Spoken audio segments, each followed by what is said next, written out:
What is up, everybody? Happy Wednesday for my Wednesday night live. I hope everyone's doing well. Welcome to the live. I may have some guests. I have a guest that just showed up right now. Better late than never. I'll bring you on in just a bit. But today we're going to be talking about The Last of Us. Amongst other things, The Last of Us episodes 1, 2, and 3 have premiered. I have seen all three finally. I know I'm running a little late and running a little behind. I had to wait to see them with my daughter, but my daughter and I finally caught up on Sunday. We saw it. And we're going to talk about that. We also may touch on, I'm going to touch on the Thunderbolts. I'm hearing a lot of good things about it, so I want to talk about that as well. And then I have a question I want to ask everybody, like a viral question that's kind of been all over the internet the past few days.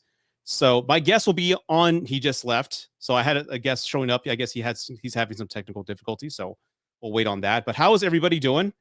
I hope everyone's doing well. David, what is up, man? Thank you. I appreciate that. I hope you enjoyed my Sinners review. It's the first review I posted in quite some time. Joey, what is up? My dude, I hope your night's going well. It is. And without further ado, let me bring my guest here to see if I have the format all ready to go and it won't be all clustered.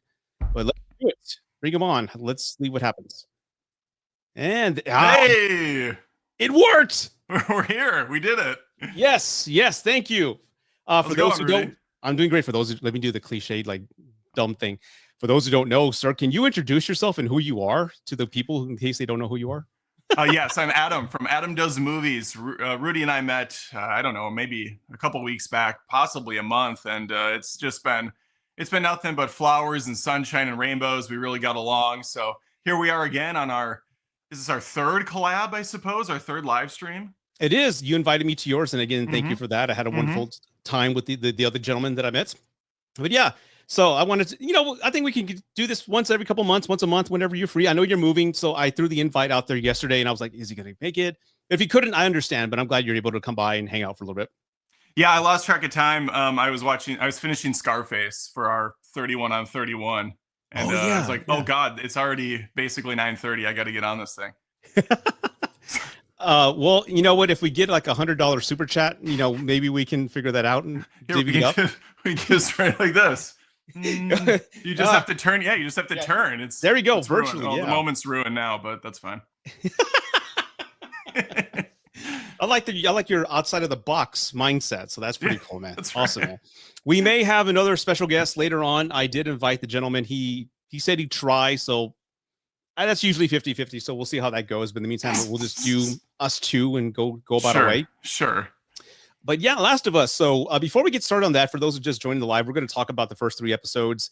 We're not going to go like into a detailed breakdown, but just overall thoughts. But Adam, I've never asked you this sincerely. So did you play the game? I did. Yes, both of them. Okay. What were your thoughts on the games? I love the first game. I think it's brilliant. I played the DLC. Thought that was great. Mm-hmm. We'll just go on from there. Okay. And and 2, were you? What about 2? Part 2. 2 is a brilliantly crafted game. I do not like the story of 2. So I've been kind of like fascinatedly, I don't think that's a word, watching season 2 with bated breath to see if they would be true to the game, what they would do narratively speaking, since 2 different mediums and they're gonna have 2 different types of audiences and what that would mean. And they're going all in. So I would love to see the numbers of viewership as the weeks go on for this show. Yeah, exactly. And it's funny because I've been on TikTok and I've seen a lot of people like recording their parents who had no idea what was going to happen in episode 2, and to see their reactions, they're kind of reminding me of the Red Wedding from Game of Thrones. I don't know if you're a fan of that at all, but yeah, no, it was great. Yeah, well, I mean, it was great for the first 4 or 5 seasons. Yeah. And then they shit the bed. Yeah. At last season, which was fucking horrible. It's perfect. Anyway. Yeah. Sean, what's up, man? I saw your new handle. I see you're doing movie reviews, or started, or maybe the title change. So awesome, dude. I'll check them out. Hello, always a awesome contributor. I really do appreciate that. Now, real quick for me, I love the game part 1 and 2. I'll go in part 2 real quick in a little bit, but part 1 was really close to me because again, my daughter was about Ellie's age, and her and I always play games, so. I think everybody, when they're playing a game, they get connected to the protagonist, whoever that is, because, your actions dictate whether they're going to live or die. And being that Joel had a young daughter who was comparable age to my daughter, I was extra invested in Ellie's security, man. I was so vested, like, no, I can't let her go. And yes, I was that guy just bawling when at the end of part 1, you know how the ending goes, and I'm just yeah. bawling my eyes. I'm like, run. Well, Just even like, even at the beginning of part 1, where he's got Jesus. his his dead daughter in his arms. Brutal.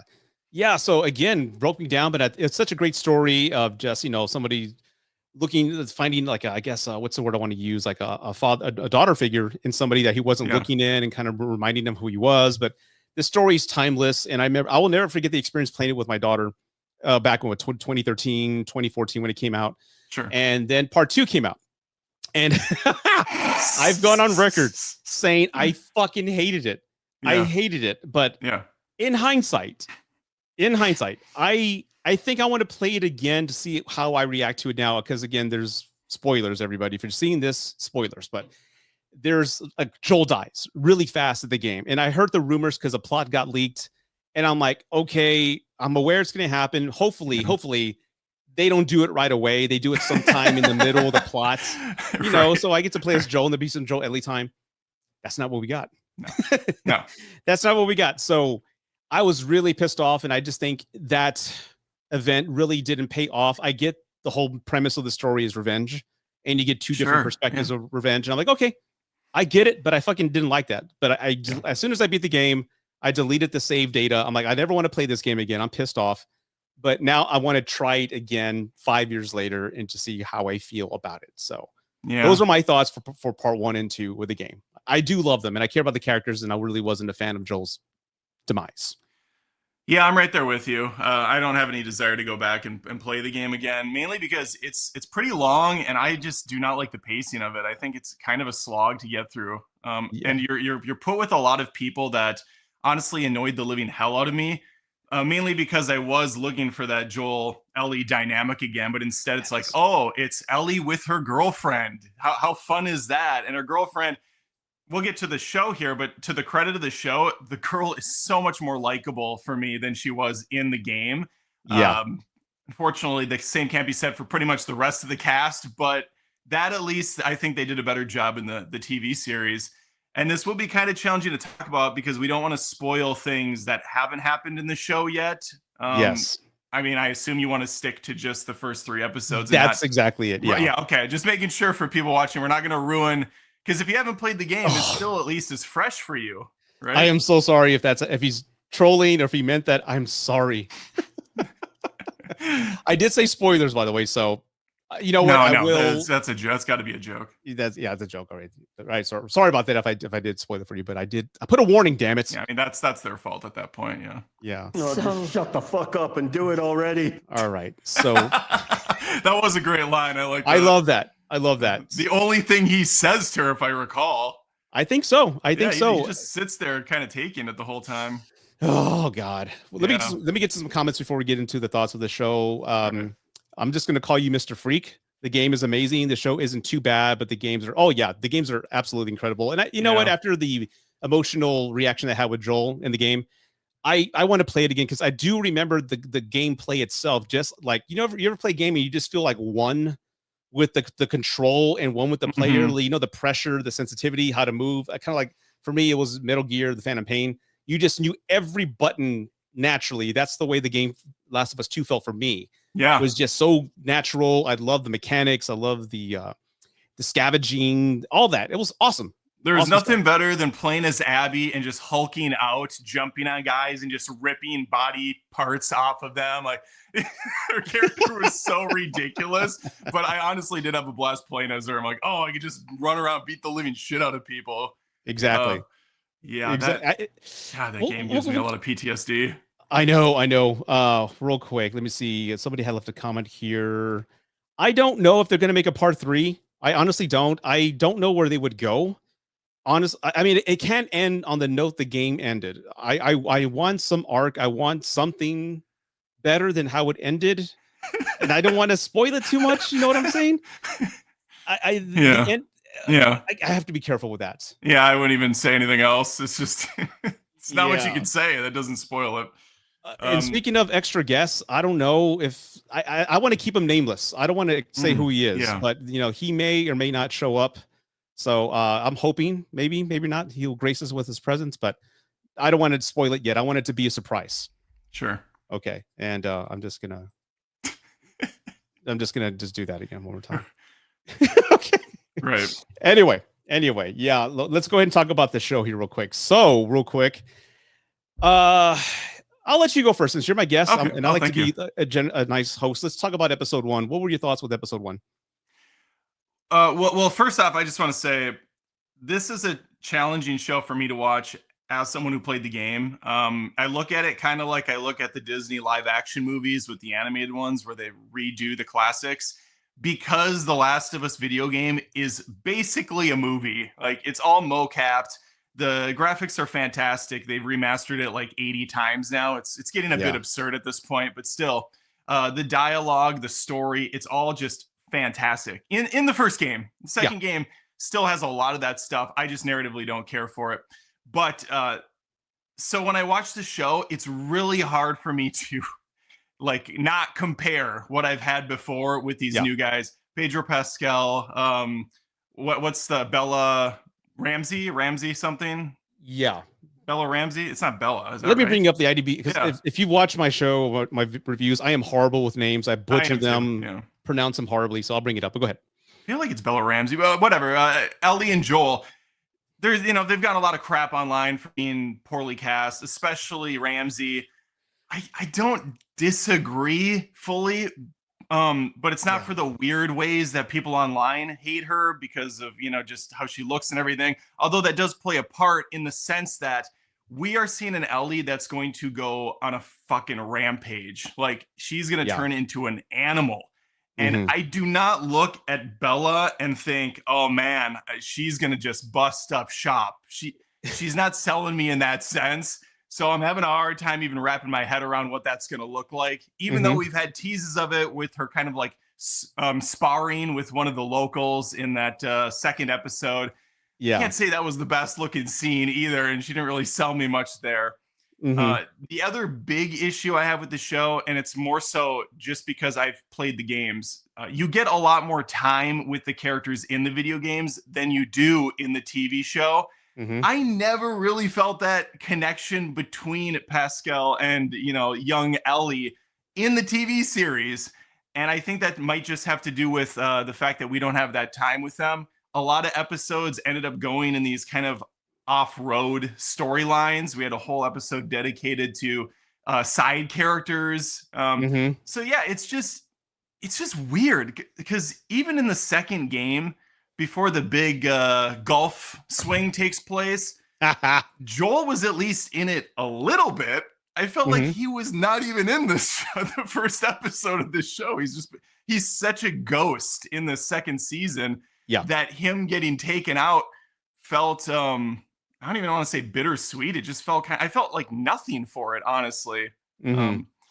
You almost needed to have someone on this show that had not played the game, because then maybe you could get a more fascinating take from someone outside of like the influencers reacting and like throwing a fit online. I don't know. Like this guy here, like me. But so that's great, and I 100% agree. Like, for me, episode 1 was, I don't know, because I know they're introducing Ellie. It's been like a few years after the fact of part 1. The season 1, and I said this on Cody's live last night, that I just felt that she came off incredibly annoying, reckless, and just very what's the word I want to say? Just very immature, dealing with the what's going on, that she's not listening to order, she's putting other people in danger, and not really just being a good example. And I get the narrative of the game, and I get where she's at, but it just came off a little too hard, a little too much initially for me, because and again, I hate comparing it to the game because it's two different mediums, it's two different things. But in the game, you're playing the game, and there's at least some moments between Joel and Ellie. There's a guitar scene where he plays a song from Pearl Jam. There's some nice moments they have together before the event occurs, and for me, they just brought her in just very angry, maybe a little too angry and a little too bitter toward Joel to have that nice moment. Maybe they're saving it for later on, I don't know. But it was for me, it was like, I don't feel any sympathy for her. I was just really like not connecting with her like I did in the game, if that makes any sense. Maybe it's the medium, connecting with the character. Maybe there's more time, but again, it just felt a little, the theme and all my critique in all 3 of these episodes is rushed. It just felt a little too rushed for me.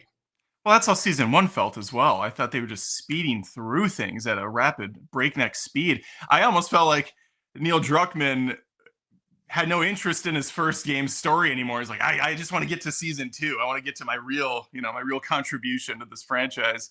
Mm-hmm. I don't know. There were, and again, to Ramsey's credit, she was fantastic in Game of Thrones as that little badass, king. And I'm sure that's why they cast her in the role. They're both HBO Max things.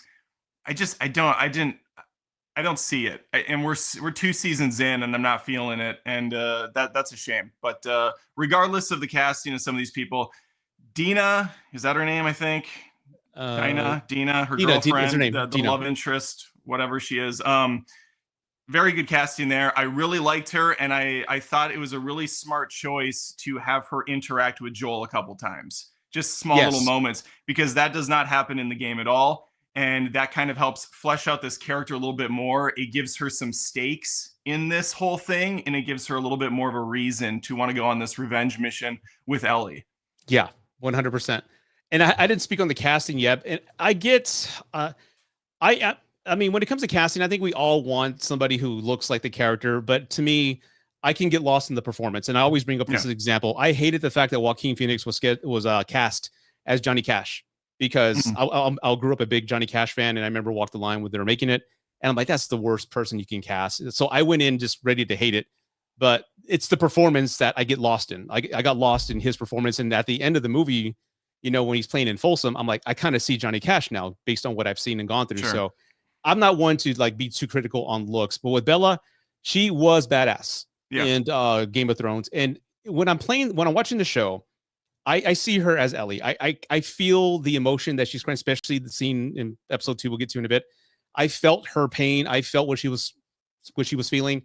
But yeah, there is a slight disconnect, because when I look at her, I don't see Ellie.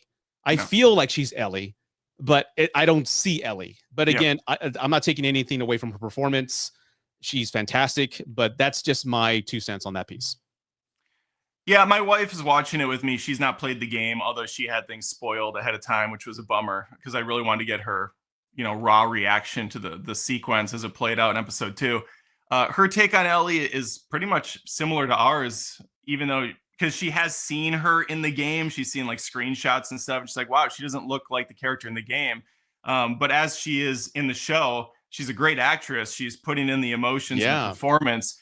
It's just I have no problem extending my net to little girls like spinning around dudes and snappy necks and doing that. I'm really looking forward to Ballerina with Ana de Armas. I love all that stuff. But there is a look to a character you got to nail in a tone, and I just am not seeing it right now from her. But again, maybe she'll win me over. Abby, for instance, this other actress, I did believe it. I did see her as this kind of like rage-induced, on a killing spree type of character who wants to get Joel at no cost, and she had that physicality and she had that performance. But maybe as it goes on, Bella will win me over in that department, because she got me in everything else. So, yeah. Any standout performances on your end, like so far with the 3 episodes? Any one performance that you like? Wow, that's actually pretty badass. I like the inclusion of Catherine O'Hara. That was random. I did not expect that. Like, hey. I heard she was cast in it. I didn't know who she was playing. Like, what? Is there a spot for her in this show? She's the psychiatrist, which I suppose makes sense in the post-apocalyptic town that they've built. But she's fun. I like that she's, like a wino. She has her own personal baggage, doesn't really give a shit. And she tells it how it is. And it's refreshing in the show. And she challenges Joel and she challenges Ellie. Just a fun fit for I don't know where she's going to go moving forward with the series, because we kind of leave the town after this moment. But I hope she comes back for a little bit here and there. I do too. And I think there was no psychiatrist in the game. So I think her whole role is just to kind of give exposition and kind of give the hours that we understand the characters are coming from to the audience. Like, tell me why you feel this way. What's going on between you both? Just to kind of help with the whole storytelling piece. It's just to have her as the conduit, so to speak. Oh, we got a super chat. All right, hold up. Let me go ahead and do this real quick. Hold up. Where's my? You're pretty good. Thank you so much. Okay, I hope the TV show writes and the game wrongs and not shift into Abby this time. Okay, let me read that again. Take two. I know what they're saying. Hope the TV show writes the wrongs. Okay, the game's wrong. Got you, and not shift into. You know what? I will admit this. That when I remember when you take over as Abby, I'm like, this can't be more than 5 minutes. Let me just rush through this thing. It's like 50. It's like 60% of the game. I know. It's a long chunk of game. And I'm like, fuck this girl. Like I'm over here like rushing. I'm not talking to people. I'm not scavenging. I'm not leveling up. I'm just rushing through it because I'm thinking the next stage will be going back to the play or Seattle. I forget where they meet. But no, it was like 60 hours. That's why I want to play it again and get more from her perspective. But yeah, I was rushing through it so much. Well, and we should point out that the show and the game, I believe, both take place 5 years after the events of The Last of Us. So we have a 5-year time jump. A couple of things to note on that. Number one, in the game, Abby is far larger. Like she is a tank. I was joking about that earlier, but she's hitting the Iron Temple all the time, which makes sense narratively. She's been bulking up. She's been hitting the creatine, the whey protein, because she wants to go after Joel. Not so much making sense is the fact that she has access to all this shit. I don't know where she's finding steroids and whatnot, but she's going to have to put on a lot of weight every single day to maintain that physique. So post-apocalyptic world, a jacked superwoman didn't really flow for me that well, but so I understand why they made her, kind of she's a normal looking woman in this new series. And I think that's fine. I think that makes sense. Maybe Druckmann realized, the writer of the video game, that was maybe a bit too much for a post-apocalyptic world. Maybe too much. But the other thing to note about the 5-year jump is before the season came out, I was thinking, oh shit, we got 5 years to play with. We don't have to go to see the video game storyline. We can actually flesh out these characters and spend more time with them. Something the video game robbed us of. We can have that for like 3 or 4 seasons before the bad stuff happens. But no, they went right into it. They did. Maybe the 5-year gap, we will get flashbacks and things like that. Who knows? But Pedro Pascal has a pretty full dance card, as they say, with other things. And Seal, I forgot to give you the other soundbite. There you go. Thank you so much for the super chat. Beautiful. Highbrow. It's highbrow here. Very highbrow. Yeah, definitely.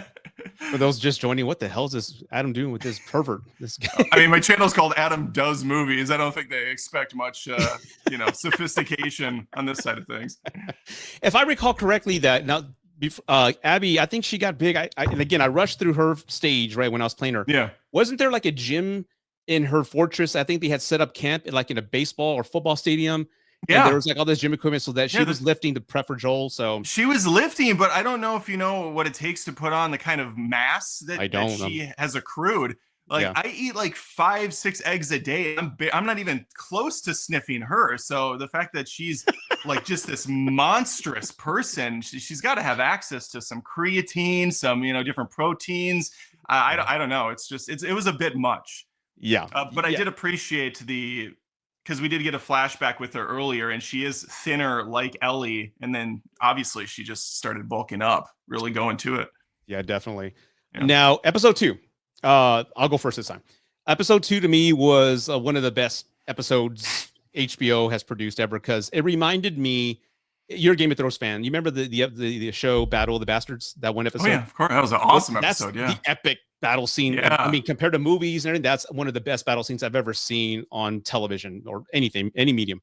And this one kind of reminded me of that. That's a new piece of, and again, that's not in the game though. That invasion to Jackson, and just to have that element and those stakes involved, and then have the element where Joel's helping Abby, and then he's caught. So you have these two horrible, stress-fueled events happening all at once. I will admit that was the whole hour was the best. I was like, yes, it was really good. That shot where Abby, I think it's Abby, right? Where she's running from the creatures and she's army crawling on the ground and the chain link fence is just going up against her, and it's so claustrophobic. What a fantastic idea, and what a great shot that Yeah. tracking shot going backwards. And I think that shot's in the game, I think, because my daughter had said, I think that's just like the game. Like, that's right. Because I've only played the game once. I know there's people out there who played it a number of times, but I've only seen it once. And I'm like, that's what we want. Why can't we get a Resident Evil show that treats the, the story and the sequences just like this?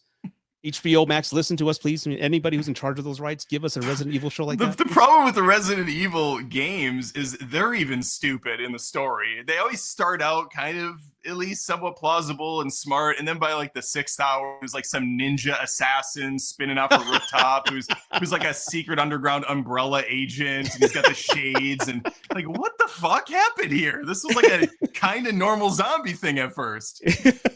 So I don't think the shows will ever really know how to do a Resident Evil show correctly. Hopefully one day they will. Hopefully, we'll see. Well, we'll see. But episode 2 for me was the piece with Joel was what I expected. I liked the way it was delivered. Yeah. I liked the tension of it. But to be honest with myself, it's like my daughter and I were watching and we're dreading this. We know what's going to happen. It hurt the first time. It's like watching a video of like your girlfriend breaking up with you or something like that and watching it again. And I will be honest, I guess those expectations didn't hit me as hard as I thought they were going to do. No. And maybe because I knew what was going to happen, but the performances were there again. Bella Ramsey, just her screaming and yelling and just seeing Joel right there. And the fact that Joel tries to get up, she's telling him get up. And he's actually trying to raise his head a little bit, but then he gets stabbed in the neck with a golf club.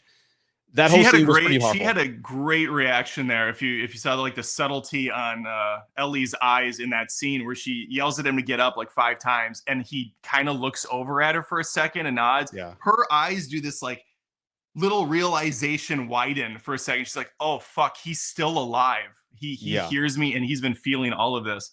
Yeah. That was a great little moment by her for sure. Yeah, and again, the line delivery of this particular scene, I don't have the video, but it's just shut the fuck up and do it already. I laughed my ass off. I'm like, that's perfect. Sounds like Bill Paxton kind of there. I think Joel says something in the game, not exactly like that, but he says, "Would you hurry up and just say what you have to say and get it over with?" I think he says something to that effect. Yeah, it's very similar to that. Yeah, I did find it okay. So a couple things on this. The village being under attack was fantastic. Insane stuff going. You got the bloater running through there, which was cool. What was a little odd though was just the fact that Joel like threw in the towel in this scene when he sees this place is on fire. He wants to get back there so quickly, but now he's at gunpoint and he just kind of says, all right, I guess I'm dead. It didn't work as well here as it did in the game, I don't think, because he has so much more going on that he needs to fight for. You're telling me Joel wouldn't at least just go at one of these people instead of slowly getting beaten to death, which he knows is happening? Why give them that satisfaction and not just try to make a run for it or dart at someone with a gun? It didn't character-wise make a lot of sense. Yeah, you know what? And I'm glad you pointed that out because it did feel a little off because he gets shot in the leg, right? And he's on the ground, just like in the game. And the Jackson scene wasn't, the whole Jackson episode or I guess event wasn't in the game. So it's just isolated in there. But Joel kept looking at the city. And after he's been shot, you don't feel any urgency or like panic because not only is he about to die, but he doesn't know what's going on behind him. And like, his brother's over there, people that he knows. So they could have added maybe a quick couple scenes of him just acknowledging what was going on, added some more urgency on his end or fighting to survive to get back down there. Yeah, I think that would have helped it. But that's a great point that you pointed out. I see it now that you mentioned it. That's actually pretty badass. Yeah, I just that the scene in the game hits so hard because obviously the game has 100% control over the lighting and the mood they want to do, and they can really fine tune everything, and they did. The scene in the game is just it's brutal to watch, and they're not shying away from showing those golf club hits on his face, which they kind of did in this. I was actually expecting them to show those impact shots to really kind of piss me off all over again, but they didn't. They pulled away until the end when you get that shocking face reveal, which is obviously what they were going for. I think it's a combination of you and I knew it was coming. We've already seen the more brutal version of it in the past. And this is, again, why I do the whole Disney live action thing. Because we have like the the good version already. So nothing is going to surpass what we've already seen. It's almost impossible unless they changed it narratively, which I think would have helped, but they didn't. Yeah. Did you think they were? Did you think they were going to maybe move the death to a different place or a different moment? Because I don't think, correct me if I'm wrong, and people in the chat, correct me if I'm wrong as well. When we're playing the game, I think we didn't know who Abby was fully. I think we had an idea of who she was. Correct me if I'm wrong. And here in the show, we knew already. Or was it the other way around? My brain's kind of wandering with this. And again, call me out. Did we know who Abby was in the game at this time? Yeah. Did we know why she was killing Joel? No, we knew. I don't think we knew anything about her yet. Yeah. And I think that's what added to the mystery. And once we found out, then it kind of made sense. Once I found out, I remember not being too angry about it because, again, the cycle of violence and cycle of revenge. Here, maybe I think knowing that up front or having to spell it out for us kind of took away some of that mystery because now the audience knows what happens. And moving forward, this only 8 episodes this season, only 8, which sucks. But now we just know interesting. We just know it's like a revenge story. That's it. What else do we have to look forward to? I know that's the problem. Is the game, for as much praise as it gets, it really is kind of a shallow story. It's just murder and then repeat the cycle until the cycle maybe breaks or doesn't, and that's it. That's what you get from the game. There's obviously lots of side quests and everything, but they always go down the same exact way. Yeah, exactly. Here's something. Go ahead. That seems to be a big narrative change. Please correct me if I'm wrong from the game, but doesn't Joel's brother? I'm forgetting his name. Oh, Sam? Is it Sam? No, it's Tommy. Slappy? Samson? Swansonite? Oh, okay, Tommy. I was way off. Tommy goes on the revenge quest. Dumb and Dumber. I got that reference. There you go. Yeah, thank you. Yes. Tommy goes on the revenge quest ahead of the girls in the game, which was really funny because I remember going to locations and there'd be bodies everywhere. And Ellie'd be like, oh, looks like Tommy was through here. And then they go to another place. She's like, well, looks like Tommy was through here. And I'm thinking, can I play that game? Because that sounds really awesome. I do remember that. Yeah, because I remember hey, maybe we'll get to play as Tommy. Yeah. Later on in the game, but no. I bring it up because he's not along for the ride yet. Doesn't he go ahead of them on his own mission? And now he's staying back at the ranch and fixing things up. I don't know. I don't know what they're going to do. And as far as performances, I'm going to go ahead and put spoiler recap because, again, I thought I was clear in the description. I did not. So my apologies for those who didn't play the game 5 years ago and weren't aware of what's happening. My apologies. I really do mean that. I hate spoiling things, but again, I'll just have the disclosure there anyway. But what was my train of thought here? I totally lost my train of thought. I forgot what I was going to say. Oh, that's too bad. No, I now remember. Tommy, okay. Gabriel Luna. As far as performances, he's my favorite so far. I just like that scene when it's like a wake. It's just him and Joel when Joel's body comes back, and he just has a few moments. His presence just feels more. I don't say dominant, but it's more felt for whatever reason. Maybe because he'll have a role. Maybe they'll switch up the narrative, or I don't know. I'm making this up. This doesn't happen in the game, but maybe Ellie will get caught and he'll come and be part of the revenge spree. I don't know, but he brings so much presence to each scene. I really love his performances, and I just want more of him. And I hope this is not the last we see of him because she's already gone on her journey. Yeah, I have a feeling that's gonna be a big change from the game that we're gonna see more of in the show is this town that they've established and the characters that are in the town. I don't think they're gonna bring Catherine O'Hara in and just use her for 2 episodes and lose her already. Yeah. And they're giving Tommy, it seems like a little bit more of a role within the town itself. He's got his wife there. There's different towns. There's the homophobic guy, of course. Oh, the bigot guy. You always have to have one of them. Uh-huh. You know what? By the way, Ellie really, the dude really stepped up after he was an asshole. He apologized several times. He got them equipment. He got her a horse, and she couldn't even she barely mustered up a handshake, which I was like, come on, grow up, Ellie. Yeah. Come on. But they want to make her a hard ass. They want to make her really badass and all that. There's one scene, speaking of episode 2, where she's sparring with that huge dude. And he punches her, but then they say he pulled back. He goes, yeah, I pulled back. He just never do that again. And I'm like, realistically, if he didn't pull back, he would kill her. He's We're talking down. brain damage, stroke. Come on, I get it. It'd be great if they're like, again, let's go again. Don't hold back. And he hits her and they just do a shot of her like Just keeled dead. over, just gone. Yeah. I don't care if it's a guy in the other end of that punch. That guy, that size, that's full swing. Not pulling back punches is gonna put you into a coma and give you some stroke, a stroke or something like that. So, right. Oh God.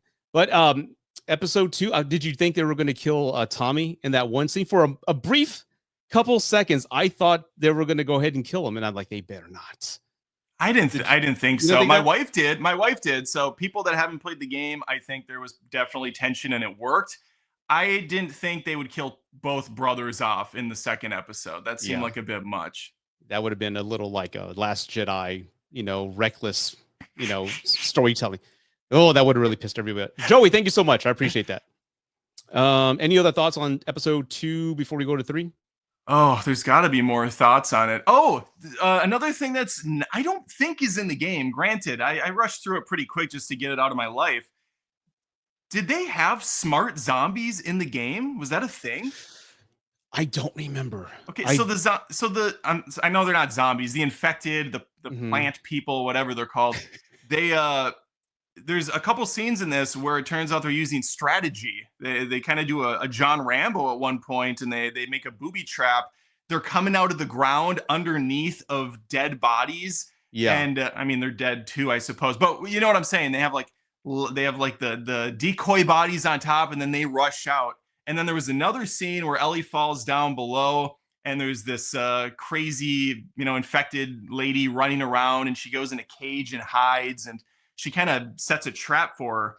And I do not remember that being a thing from the game. So it'll be interesting if these things are kind of evolving over the course of the story. Yeah, I think like The Walking Dead did something like that, like the alpha zombies or something that they can climb steps and, climb walls or something like that effect. Maybe they're doing it to add more stakes and more danger to the element because, again, Ellie and whomever's out there, they've kind of mastered how they kill them. So just to up the stakes are going to make them like John Wick or some shit like that. I don't know. John Wick's infected zombie comes out. Yeah. Ellie, been waiting for you for a while. Yeah, so that was a pretty cool thing. But to kind of agree with you, I don't remember like a smarter zombie, an infected person. I don't remember that. So again, they're called stalkers. Is that what they are?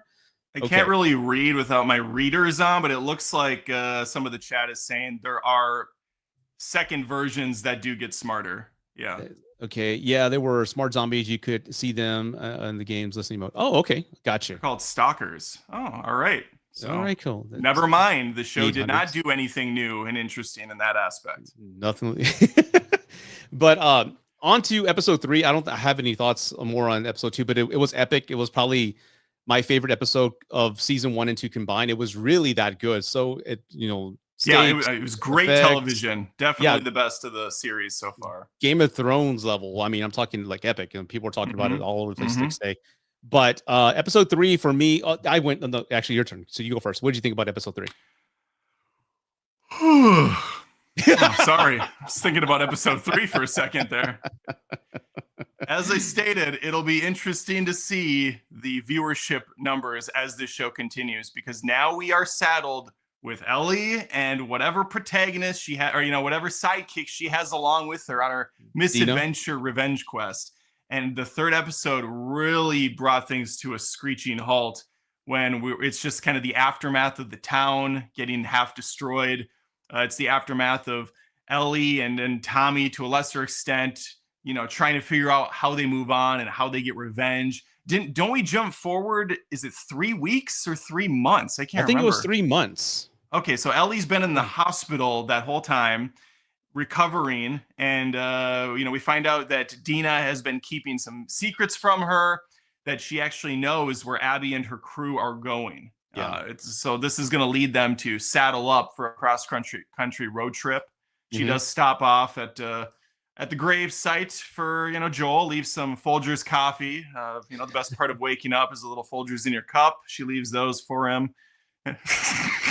I can tell you're like me. You grew up watching a lot of TV. The best part of waking up, fucking Folgers in your cup. We had the uncensored version. Yes, exactly. But I'm sorry, I didn't mean to interrupt. Continue. I don't think I had anything else. That's legitimately all that happens in this third episode. Yeah, They get a horse. Maybe did they have 2 in the game or just 1? I don't remember.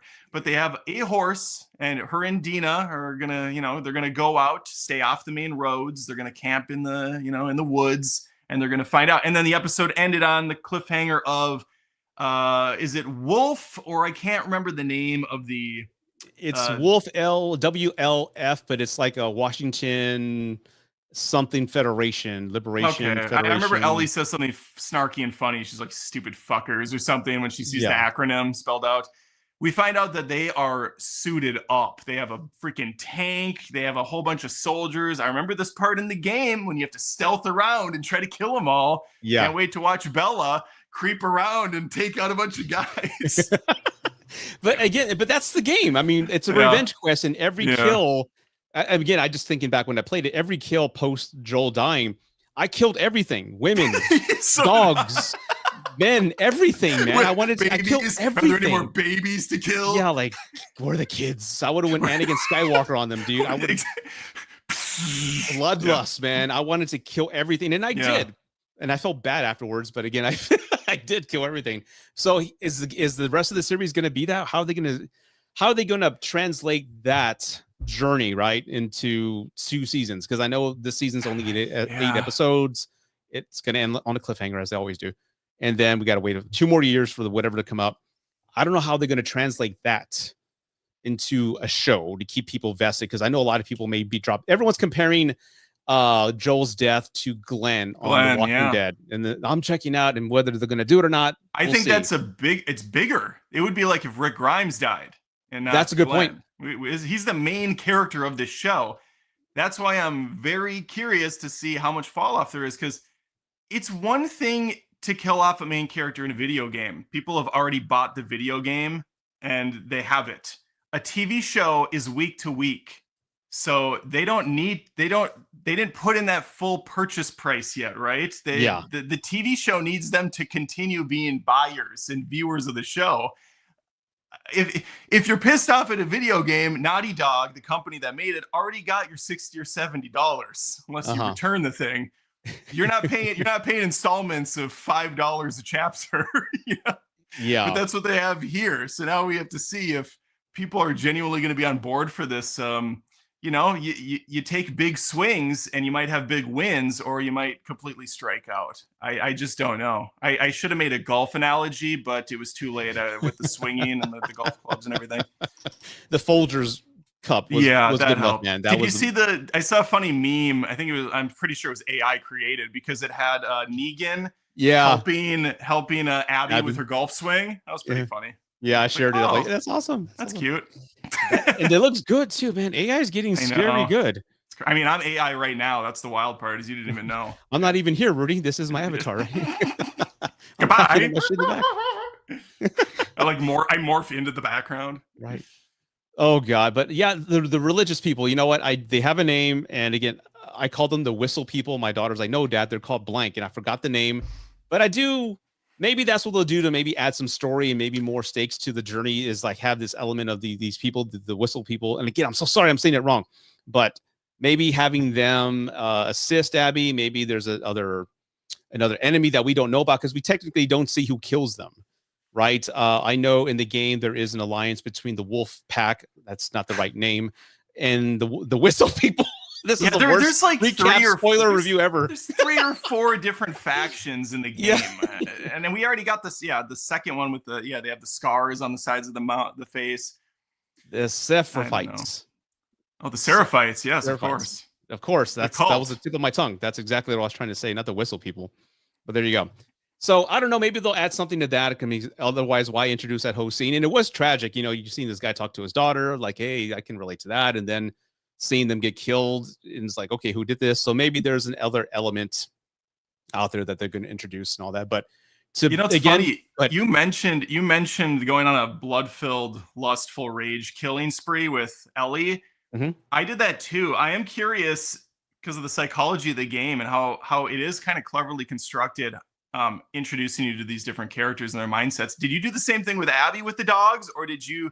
No, I don't even think they let you. I don't think so. They make you just you can choose to play fetch with the dog, or you can leave it? Yeah. So I think I played fetch because again, I think I rushed. I don't remember. I just remember rushing through that. But just think about the fucking writers and the developers in that, in that meeting room. Like, okay, we're going to humanize a person that just killed the main guy that you all like. How do we do it? Well, we give Ellie a bunch of obstacles that she pretty much has to kill her way out of.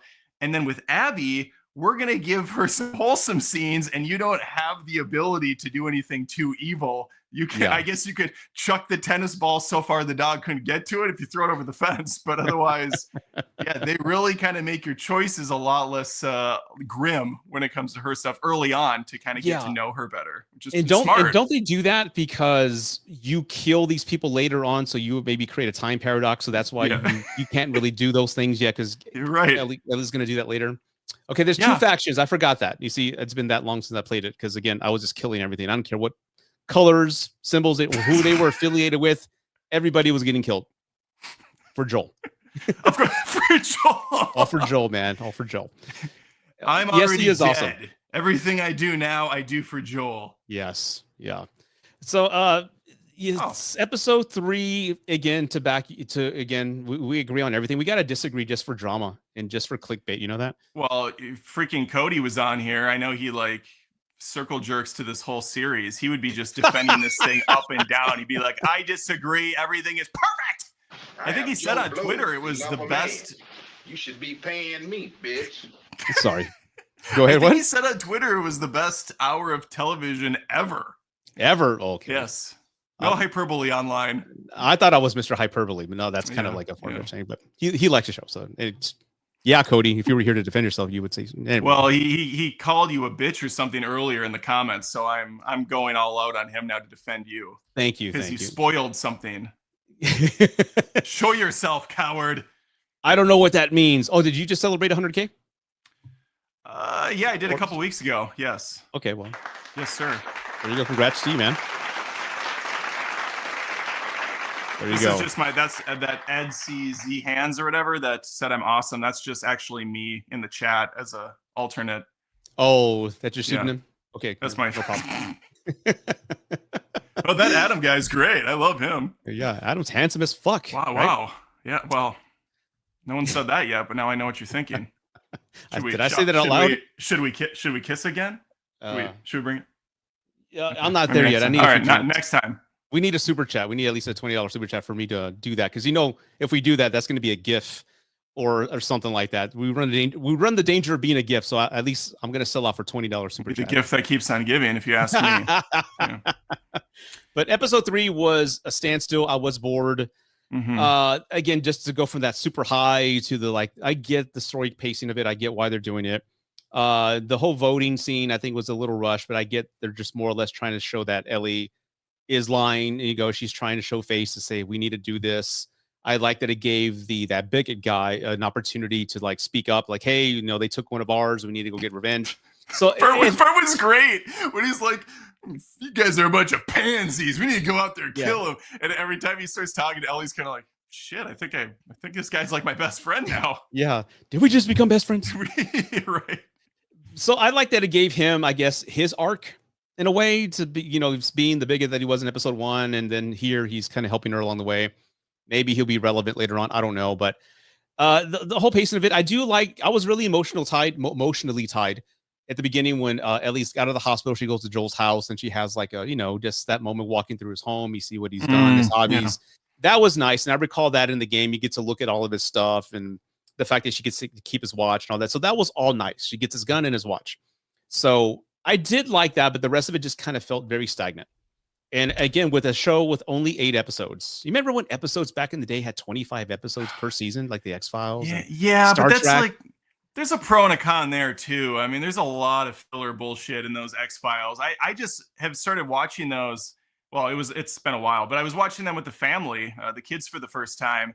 And I'm like, oh man, there's so many good episodes. And then there's like 4 in a row that are about like evil machines coming to life and killing people. I'm like, oh God, there's some pretty awful filler episodes in that. You can definitely tell the C Squad was on this episode while Chris Carter was making the good alien shit over here. Yeah, the mythology ones with the stories of the black oil and all that. That goes check. nowhere. All right, we're Scully has an alien baby, and that'll solve everything. There you go. But yeah, that was my show, and the fact that Ryan Coogler's rebooting that, I'm really excited about that. Right, and we're way off topic now. So I know. I mean, Coogler did a great job with Sinners, so I'm willing to allow him to try his hand. We'll see. Yeah, I think he's gonna do great. But yeah, episode 3 for me was good. I thought, and again, it doesn't matter. But I thought that Dina was gay. I thought she was gay. But then I remember, she dated the guy. So she's bi and all that. She's bi, whatever. When she says the word gay, I'm like, what? That confused me. I'm like, not that it matters. But I thought they were more romantic initially. I don't remember them. Like in the game, I remember them being, I don't want to say intimate, but just like they were in a relationship. They loved each other early on. I don't remember that blossoming into maybe later episodes like this one, because here I thought they were gonna like do something in the tent, like, hey, okay, we're gonna get a scene. No, they're kind of doing it the same, because there's a reveal later in the game. Yeah, that they've already kind of established in the show. They've put a little bit of the seeds in place. So we'll see we'll see where it goes. Yeah. Again, 8 episodes. We knocked out we knocked out the first game in one season. And they even felt they had enough time to do like 2 or 3 different misadventure episodes within that 8 or 10 episodes. Mm-hmm. And again, I think they were rushing to get to this season. The question is, are they going to finish season 2 at the end of, are they going to finish the second game at the end of season 2? Have they announced there's a season 3 of the show yet? I don't even know. I think they did. I mean, why not? I mean, they're vested. They've made money. So I think there is. I haven't seen an official statement. I'm looking on IMDb. The why not is because you don't have any more story unless they're actually going to make new story for the show. Good point. If anybody knows, here we go. Season 3, they have announced it. Okay, it's been confirmed. Okay, there you go. Okay, but have they confirmed whether or not it's going to be continuing off the story of the second game, or is it going to be post second game?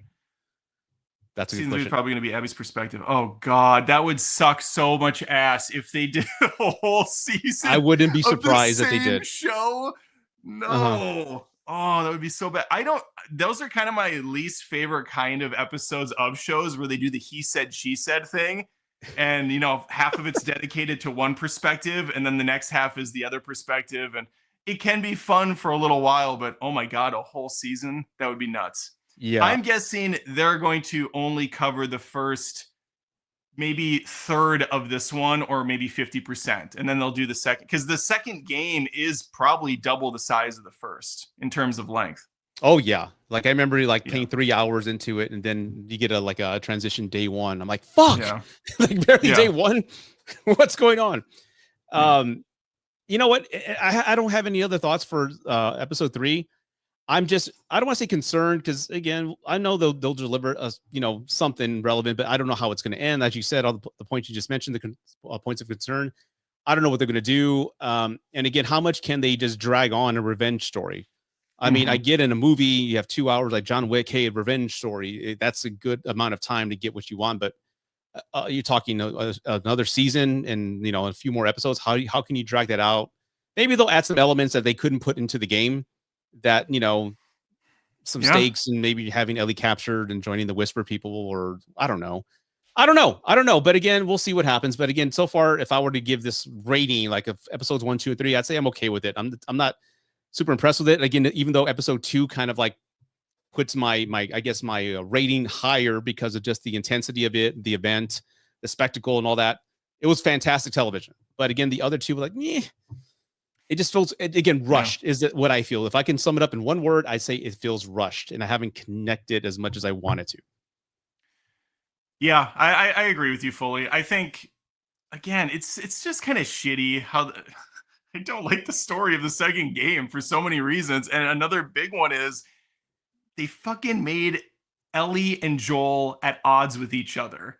So she is seeing him die when they're already disconnected and fighting. Now, the show, I guess, attempted to say they patched things up a little bit, but we didn't really see that. She ignored him on the deck. You know, we don't even get I think in the game, we get the porch scene at some point early on. Maybe not. I don't want to say anything, but there's, there's a scene where they have a conversation and it's fine. But the fact that Ellie watches him die when they're fighting is already kind of an insult. And then on top of that, to not have him hardly in the first episode and now he's gone, it's kind of like, Yeah. I didn't really feel much. I suppose if I watched episode 1 right before episode 2 launched, so I got a little bit more with that Joel and Ellie time, maybe that would have hit harder when the golf club went down. But as it stands, we're a couple years removed from season 1. I didn't go back and watch it. And so just kind of going into this fresh, Joel really was just like a ghost in the background for a lot of the season. He was. Or the first episode, I should say. Yeah. Yeah. And I think they had killed Hero fast because the dude is there. Yeah, his schedule in his call sheet. He's all over the damn place. He's Mr. Fantastic. What else is he doing? Gladiator 2. He's all over the place, man. So do you like the casting of he's a Mandalorian, I suppose? Oh yeah, that's right. Maybe like a week in the sound booth. And maybe he'll take his helmet off one time. There was a scene with Bill Burr, I think, or something like that. Still me. Yeah, that was a great scene, by the way. I think he takes off his helmet season 1 with Bill Burr. Yeah. And Richard Brake. That was one of my favorite scenes in The Mandalorian. First 2 seasons are fantastic. Yeah. First 2 seasons. What do you think about yeah, maybe he is a little overexposed. I don't know, but I think he's done a great job. Would he have been my first choice as Joel? No. But he's delivering. They're both delivering. And again, like I said, they may not look like it, but if I'm in the middle of a scene and if I feel like I'm listening to the characters and I feel the moment, that's all that matters to me right now. I'm not going to let a look or their appearance take away from the event of it. Honestly, Hugh Jackman was fantastic as Joel in the movie The Road. I don't know if you saw that, but it's based on the book. Hugh Jackman? Yeah. Or do you mean Aragorn? No, isn't it Hugh Jackman in The Road?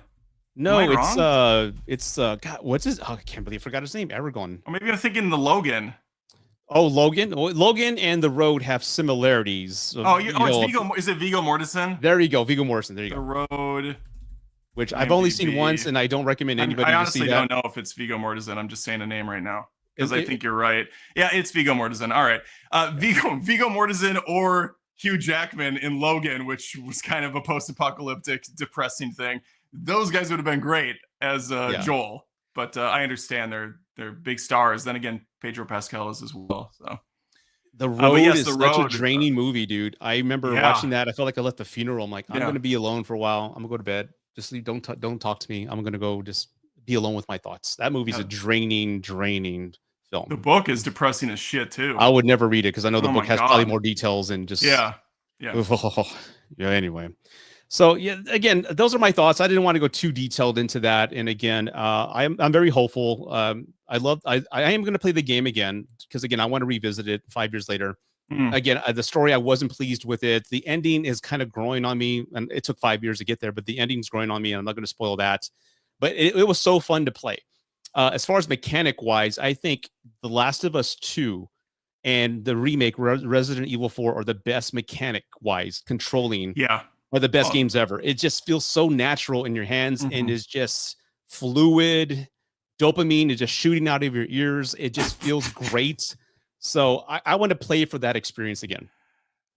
I don't, the other thing about the second game that I'll say, it's not even that the revenge story and anything is necessarily bad. It's all executed very well. It's actually very smart how they have you play as the killer and get to know her and sympathize to an extent, if you could even do that. And that's kind of clever. Looking at it from the outside in, but I'm so emotionally vested. I'm like, no, but however, it's more the issue with, we got one game with these two characters. It would have been nice to get a couple more before we did the whole killing them off. And I understand that's like, it takes balls and guts to kill off a main character. And it really shows how brutal this world is. But, Joel's a survivor. Ellie's a survivor. I guess it just would have been nice to have a little bit more with these two together. And that goes with the show as well. But, we're here now. I guess we'll see what they do next. I know people have toyed with the idea. They should make a part 3, but have it be the 20 years that Joel was, after his daughter's death, to see all the shitbag things he did, because he wasn't a great guy. I mean, he admits that. And we get little brief moments of just exposition of what he's done in his those 20 years that are absent. But I don't know if I would want to play a game where Joe is a scumbag. No. I mean, maybe I do, but my first reaction is no, I wouldn't want to see that, because I understand why he went on the journey. You lose your daughter like that, I would probably be the same way. I mean, I don't know what I would do, but I'd be lost as hell. So maybe not. I don't know, but I wouldn't want to see that. I mean, I think they established it plenty of times within the game's narrative that the good people, the ones that are truly like good folk, they don't last in this society, in this place. So Joel obviously he's gonna have to make some bad choices, and he has, in order to survive. Yeah. Ellie does too.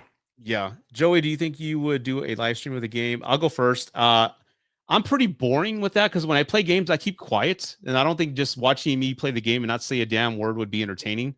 I would maybe give it a shot, but I can't multitask that way. I can be focused on the game and reading. I can't. I'm barely getting through this live stream. Just kidding. But do you live stream, Adam? Do you play games online? I used to do the what is it, Twitch back in the day. A couple years ago, I did Twitch, and I actually did live stream The Last of Us 2. It might be there somewhere on my Adam Does Movies Twitch, and you can see me fall to pieces in a fit of rage at that golf club scene, and then just basically the Let's Play is nothing more than me just like, fucking game. I'm like 5 hours in. Oh, Nina said something funny. Where's Joel? And just getting pissed over and over again at everything that happens. That's you quality watch like content. a slow. You watch a slow descent into madness as I'm playing it. Like, oh, maybe I could simultaneously play this while The Last Jedi is on in the background, and maybe The Matrix 4 is playing over here, and I can just get fucking filled with rage as I'm going. It'd be like that scene in The Clockwork Orange, like, stop! Just turn it off! I've had enough! Right. Oh man, that would give me a migraine. I think I got a migraine right now. I'm just kidding. Yeah. But probably. No to live streams, but I would maybe one day I'll consider it. But I'm just not the streaming type. I just can't do that. I plan on starting them up again when I move back to Minnesota in a month from now. So. Okay, very cool. I saw a chat. I couldn't see that somebody was trying. They were saying they were trying to send a super chat, but I see that there's like a little link in the comments. So I think you're doing it from Adam's channel. It may be that I'm the one hosting the live and he's sharing it. Maybe that's why. I don't know. So if anybody knows why you can't send a super chat, chime in. I have no idea. I don't have my stream of my channel running. Let me see what's going on over there. It could be that. I don't know. I'm sure I don't know either. Yeah. So yeah, I wish I had an answer for you. If you can, it's fine. But thank you for the effort. I really do appreciate that. I don't see any on my end. Okay. Just I don't know. I was trying to figure that out. Did I lose you? Am I still here? Where did Adam go? Just kidding. Did I lose audio? Oh, I'm back. What the hell? I had no audio for a second. Weird. You were still here the entire time. Oh, good. Oh, I switched screens. There's a lot happening. You're talking about multitasking. I just proved how great I am at doing it. On to the next topic. I wanted to get your thoughts on this. As we know, Thunderbolts is coming out. Asterisk. And I left that out in the title, but will Thunderbolts be any good, or will it just bolt out of the theater before the thunder even starts? It took me all day to think of that pun. I had to take a nap after writing that out, man. Lightning gonna strike twice with the MCU, or what's going on? I don't know. Will we be shocked by the Thunderbolts? Will the thunder clap those theater cheeks? I don't know. Oh, there it is. Yeah, that's something for the modern audience. There you go. You got to speak the lingo. I think it's going to be good. I think it looks like a fine time. I know, some of our esteemed critics have already seen this movie, and I think they've said it's pretty solid. I trust their word on it, especially someone that thinks The Last of Us 2 is a masterpiece. Sarcasm aside, no, I think it'll be fine. I think it looks like it'll be a fine time. Practical effects more. You got a team of ragtag members, the Misfits. I like a good. Are they some kind of Suicide Squad? What's going on? We're some sort of a Thunderbolts squad. Yeah, I think it'll be fine. I'm going tomorrow. Are you going tomorrow? I'm taking the kids. No, well, I might go like catch a 7:30 showing just to kind of get it out the way. That sounds so like heartless and cynical, but you know what? I am hearing a lot of good things about it. I don't know if our friends have seen it. I don't know if they have or not. They may have. I don't know. Sean Chandler has seen it. I know he has seen it. He said it was good. Okay. And I've heard other than Sean, there's a couple critics I follow on TikTok. They said it was really good and they've been very critical. And the reason I follow them is because they're really critical about MCU movies, just like I am. It can't just be the same damn recipe and the same expectations. I hear it definitely has it feels like its own identity. It feels like a separate piece of the MCU and the characters all deliver. And it's a fun movie. So I'm really excited. I'm actually kind of excited about it. I will go check it out with some optimism, some joy. Like, hey, let's see what they're doing. Let's see if they can win me back over with this movie. But the formula is getting kind of tired. I mean, again, the Guardians of the Galaxy. What else did they have? The Suicide Squad, which I wish they would one day release the air cut so I can see what the hell the original vision was. We're never going to get it, but I wish we would get that one day. But I don't know. I've seen the air cut over the years, and I got to tell you, I don't think we're missing anything. Didn't David Ayer do that Bright movie with Will Smith on Netflix? Wasn't that a David Ayer film? Oh yeah. So I've seen what he's putting out there, and I can't imagine that the David Ayer cut of Suicide Squad is going to be anything too fantastic. He's done a few really. He did that shitty new Jason Statham movie too, Working Man. I think that was David Ayer. Oh God, no! Is it Working Man director? Maybe it's Viggo Mortensen. Oh yeah, but it's David Ayer. Viggo Mortensen directing it. It is David Ayer. So yeah, he's not doing the greatest stuff anymore. Oh God, is every Jason Statham movie the same? Where he's a retired killer, and then his mentor dies. I'm a marine biologist or whatever I am in the Meg. Wasn't he like a beekeeper? Oh, he was a beekeeper, both literally and as an underground agency. So he worked for an agency. He worked for an agency called the Beekeepers, and then he retired and became a beekeeper. It's so stupid. It's so stupid. And even at one point, he throws honey at a guy and like blows it up. Oh Jesus, that's horrible. He should have called a swarm of bees at one point. That would have been awesome. He's like, bees. We're getting the hive back together. Every bee hive queen, she's the queen. She runs the hive. Oh shit. Oh, beehive. He's like God. Austin Powers now for some reason. Yeah, baby. Yeah, he's great. I mean, I was watching, 31 and 31 movies in Snatch. I love him in Snatch. It's Turkish. Oh, he's great. Turkish. Yeah, I love that movie. That's going to be pretty high on my list. I won't say what. Flash for it. Yeah, I was watching it with my daughter. She's like, "What did he say?"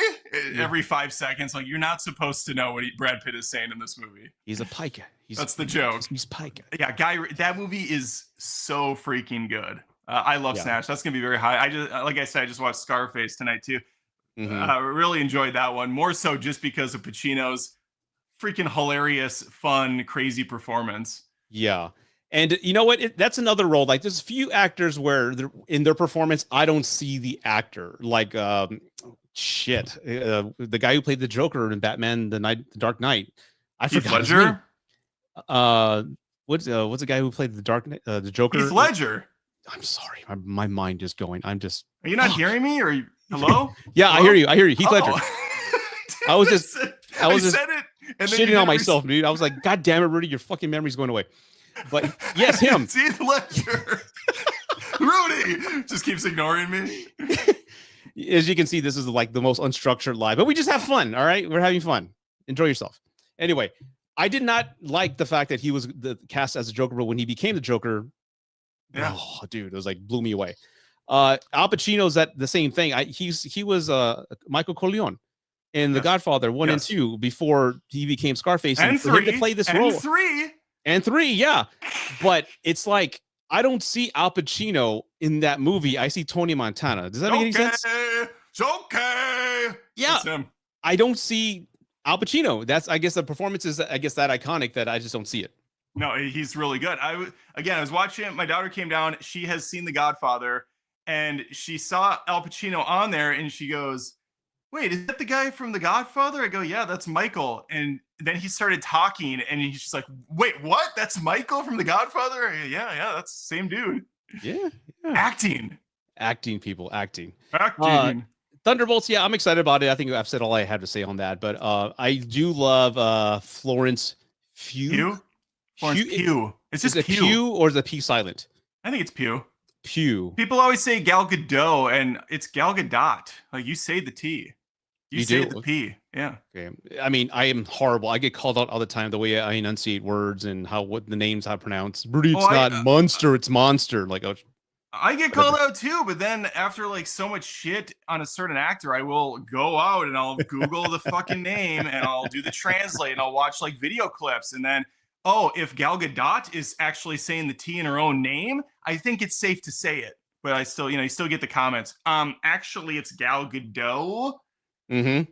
No, it's not. Yeah, she was a decent Wonder Woman. I like her in part 1. Yeah, that was good. Yeah, she is amazing. She was decent as Wonder Woman. Yes. Yeah, she was. I do like her as an actress. I do love Midsommar. Mm-hmm. I also enjoyed that one movie where, what was it? She was like Hush My Darling or something like that. That was pretty cool. I didn't see that one. Yeah, I don't even want to go into the plot because I don't remember. Oh, I think you're thinking of Groundhog's Day with Bill Murray. That's exactly what it is. That was what it. Yes, yeah. And then she goes and hustles on the courts of California for basketball, trying to win bets and things like that. Yeah. What the fuck are we talking about? Right, I don't know. I don't know. Florence Pugh's great. Yeah. So yeah, that's all I gotta say. What do you folks think in the chat? Again, do you want to throw super chats? If you can, I don't know why, but if you can't, that's cool. But if you could, please do so. There's a viral question that's going crazy on Twitter, X, and TikTok, and I want to ask everybody this to see what you think. And again, I want you to put your mind together here and just really think about this, okay? Who wins in a fight? One silverback gorilla or 100 men? Totally not movie related, but I wanted to ask everybody. Are the men armed? No. Because that's going to change the outcome, I think. No, it's just 100 men, a mano y mano, fisticuffs. Bare knuckle. Well, it's mano y gorilla, really. You think about it. That's very true. What kind of men are we talking about here? Are these like the best of the best? These Navy SEALs? These just your regular like schlubby guys? These like you and I, with 98 others? Well, I'm not schlubby, dude. What the hell? Well, okay. I mean, we could like deke and dodge a little bit, but I feel like he just throws one punch and that's game over. One pivot with me, I'm ripping my meniscus. An ACL, dude. I'm gonna hurt myself, not even getting hit. Like, my knee. I'm done. So no, maybe. Let's see. Maybe it's 100 football players. I think. I don't know. A really well-placed shot to a gorilla's nuts is going to take it down just like a regular man. So if we could get one guy in there to tactically just be like nail him in the nuts, drop that thing like a bag of dirt, and then everybody just starts dogpiling on top. You think so? I guess gorilla piling on top, really. But won't the gorilla just like with a pile of guys on top of won't he be like Schwarzenegger and Commando just go and then everybody starts flying away? In the Matrix Reloaded and whoosh. I think that's what happened because a gorilla, he can just grab your head and just squash it like a grape because they're so fucking strong. But that's just one guy though. So see, what we have over the animals is strategery. We have brains.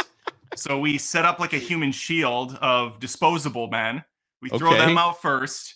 You send like a little guy to army crawl underneath and he does the nut shot. I can't stress enough. We have to hit him in the balls as hard as humanly possible. That's going to drop him. And then we all just have to lay into him, just kicking the fuck out of that gorilla. And that's how we win. That's how, well, no, the nuts are taken care of. He's holding on. He's in pain. And that's when we take advantage and just go for the head. Just everybody's kicking him in the head. Yeah. Okay. Yeah. Gouge the eyes out. We can play as dirty as we need to because this guy he's strong. Yeah. Again, like I'm thinking, first off, the silverback, in my opinion, is going to win. I mean, because again, he can just kill not even a sweat, but he can just grab your skull and just kill you. One hit from him and your body's torn in half. These things are like incredibly strong. Yes, of course. But I just don't see 100 guys beating him. Well, I'm telling you how. I'm telling you how with the strategery. Okay, like traps and Batman prep time. We can Rambo this thing. We have the element of a playing field, I assume, and we can take advantage. Let's say the arena is just an octagon, like an extended MMA UFC octagon that's maybe 50 feet wide or maybe 100 feet wide. So there's a parameter. You can't run last man or last gorilla standing. Which one? No holds barred, fisticuffs, just mano y mano. No weapons, no flashbangs. Can I get one woman in the mix? Because if I can get one woman, I'm picking Abby from the Last of Us 2 video game. I'm throwing her in the mix with us, and it's game over for the gorilla. That just changes I'm bringing it everything. back. I'm bringing it back. Everything. Yep. Thank you for doing that. Yeah.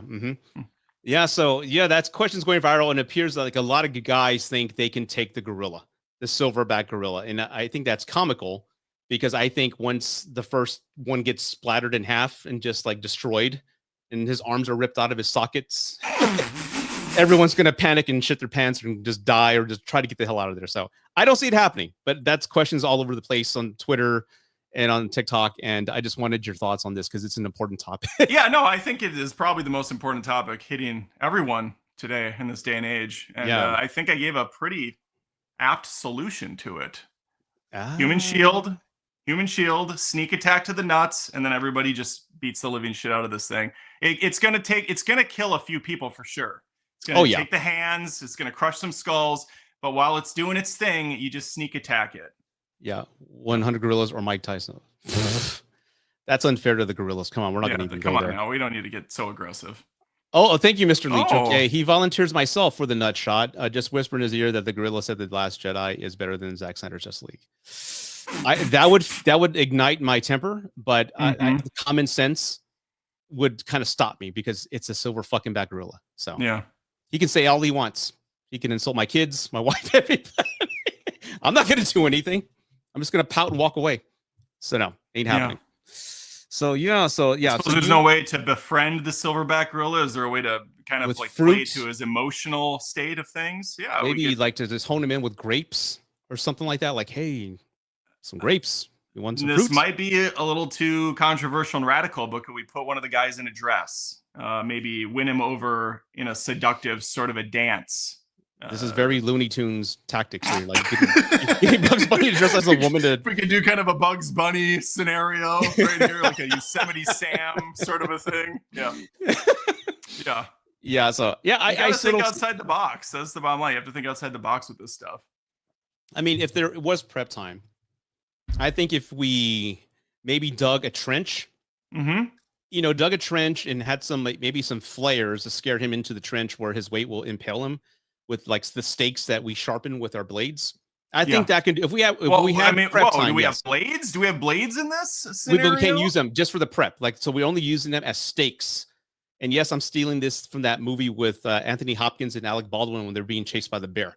Remember yes, Groundhog's Day 2. Yeah, regrounded. Exactly that movie. You're thinking of The Edge, right? Yes. Yeah. Great movie. I saw it at the movies. It's a great little cool movie, right? Yeah. They're flying and the Cessna and the birds go into the engine. And the thing goes down.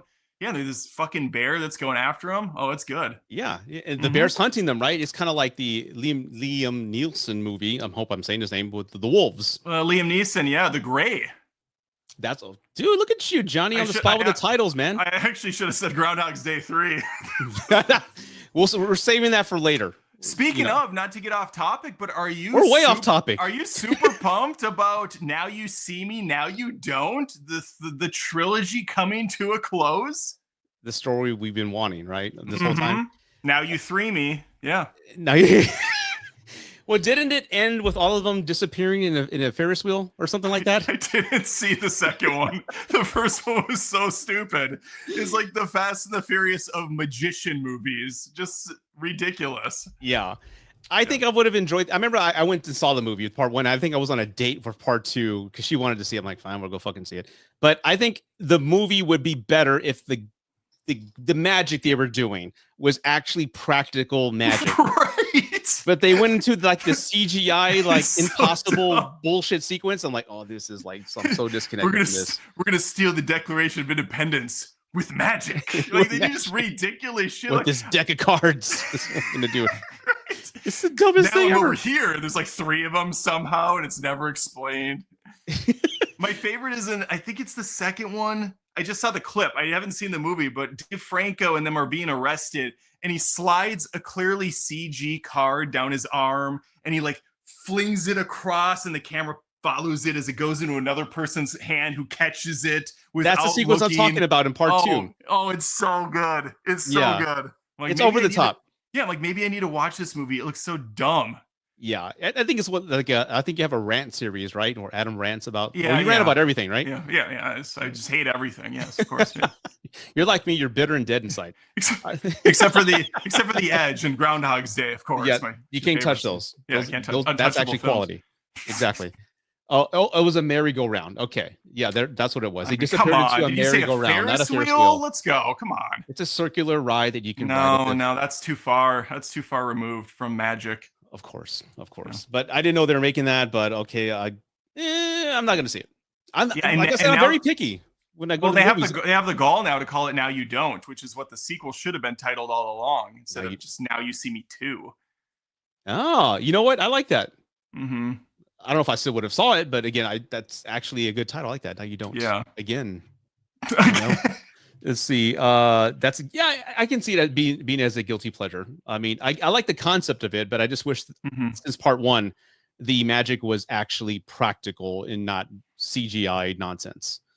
So okay, I think we've touched on. Daniel Radcliffe was in the second one. Maybe I need to see it. I like Daniel Radcliffe. I should watch it now. Oh, okay. Well, I'm gonna transition this over to Q&A. Did I spell that right? Ask us anything. You're good on time. I usually have these go for 2 hours. It's like 1 hour and 20 minutes. Don't have anything going in my life at all. So yeah, I'm here. Okay, so Q&A, everybody. Ask anything you want, anything, because again, we've gone off the rails a few times, and that's the way I roll. It's all random shit. So just ask anything you want. Throw a super chat for Rudy if you could. It'd be nice if you could give him a fucking super. He's busting his butt out here. At least you can do is throw a couple dollars. My mom had me young. There you go. I just got to do some random sound bites. Just shut the fuck up and do it already. The super chats, right? Would you hurry up and do it? Hi, Poppy. Yeah. Hold on. Anyway, but yeah, like we talked about that first live we did on my channel. I'm very picky, man, when it comes to movies. Like it takes a lot for me to go leave the house, spend money, and want to go see it because I really have to like it. And again, Sinners, I had heard so much about it. That's the first movie I'd seen in the theaters all year. I saw it twice. That's how much I love it. So if I love a movie, I'm really vested in it. I'm going to go check it out and see it, but I just can't see Until Dawn. And I don't know. Maybe I should, because I am a damn movie critic, but maybe I ought to, but it's really tough for me to get out there and just want to invest time in a movie. I'm like that. Yeah, I'm with you. You know, people are like, oh, do you ever like a movie, Adam? Try liking a movie. It's like, dude, I'm watching so many fucking movies compared to what most people watch. They'll see 2 or 3 movies a year at the theaters. I go to 2 movies a week. So yeah, there's going to be, I'm sifting through a lot of the garbage to hopefully provide you with some things to go out and waste your money on instead of, you know, G20 on Amazon Prime. You don't need to watch G20 on Amazon Prime. I can assure you it's not great. How many do you see a month? Like, I'm pretty sure you're like up there with like our other colleagues like Cody and Sean. You see what, 2, 3 a week, maybe? Yeah, I say 3 a week. I mean, new movies that I haven't seen before. Yeah. And that's 3 movies and 3 movie videos that you post. So that's a lot of work, man. No, it's actually, so if it's a movie that does decently well viewership wise, I will do 2 videos, sometimes even 3. I'll triple dip. So I'll do a review, and then I'll do a spoiler review that breaks down, you know, why I liked it or hated it. And then if those are popping off, I'll come up with something like top 5 best moments from the movie or whatever, you know, just to stay in the algorithm. That's kind of my playbook.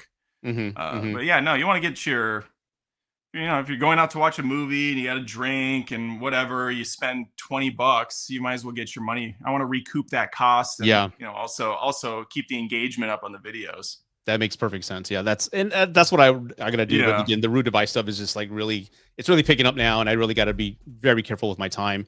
But we have a question here. So Adam, what's up with this? With the success of The Last of Us on HBO, I hate that HBO doesn't exist anymore. It's Max. I want them to bring back HBO. It's just It's a better name in my opinion. Yeah. What video game would you both like to see get an adaptation, whether it's a movie or TV series? I want I want to say Silent Hill because I think there's so much good story that I think a 10 episode season would do it justice instead of just a 2 hour consolidated, film. I think I Mhm. would love to see that. And I'm a big Metal Gear fan, of course, because the You're pretty good. Metal Gear Solid is my fave. And I don't think with that much story, I don't think a movie would do it justice. It has to be a show. It has to be. There's so much shit. I think that's the best medium, the best method to go is with a show, not a movie. And I guess for me, the last one, oof. I would to expand on your point just there before you continue. I agree, especially when you see how piss poor video game movies almost always are, with the few Yes. exceptions of Sonic being those are fun and fine, and Mario recently being fun and fine. But TV shows in the video game space have been pretty decent. Fallout had a great first season. That was great. I We're, forgot we're about that. talking about The Last of Us is doing very well. So yeah, I think I'm with you when it comes to TV shows over movies for these game adaptations. I mean, Uncharted was just abysmal. I can't stand that stupid interpretation. Oh God, I forgot about that. They had Yeah. Spider-Man and Mark Wahlberg. And they got the sequel coming out again. Like they're doing it again. Yeah. Oh God. You Oh, I know, got a super you know chat. what's funny about that is Mark Wahlberg was supposed to be Nathan Drake, but they spent so much time that they ended up making him Sully instead. That doesn't make any sense. Oh, No. look at this. You got a super chat. I That's did. nice. Thank Yeah. you. You're pretty good. Thank you, sir. Oh, okay. Thank you so much. Do you want the moan too? Yeah. Okay.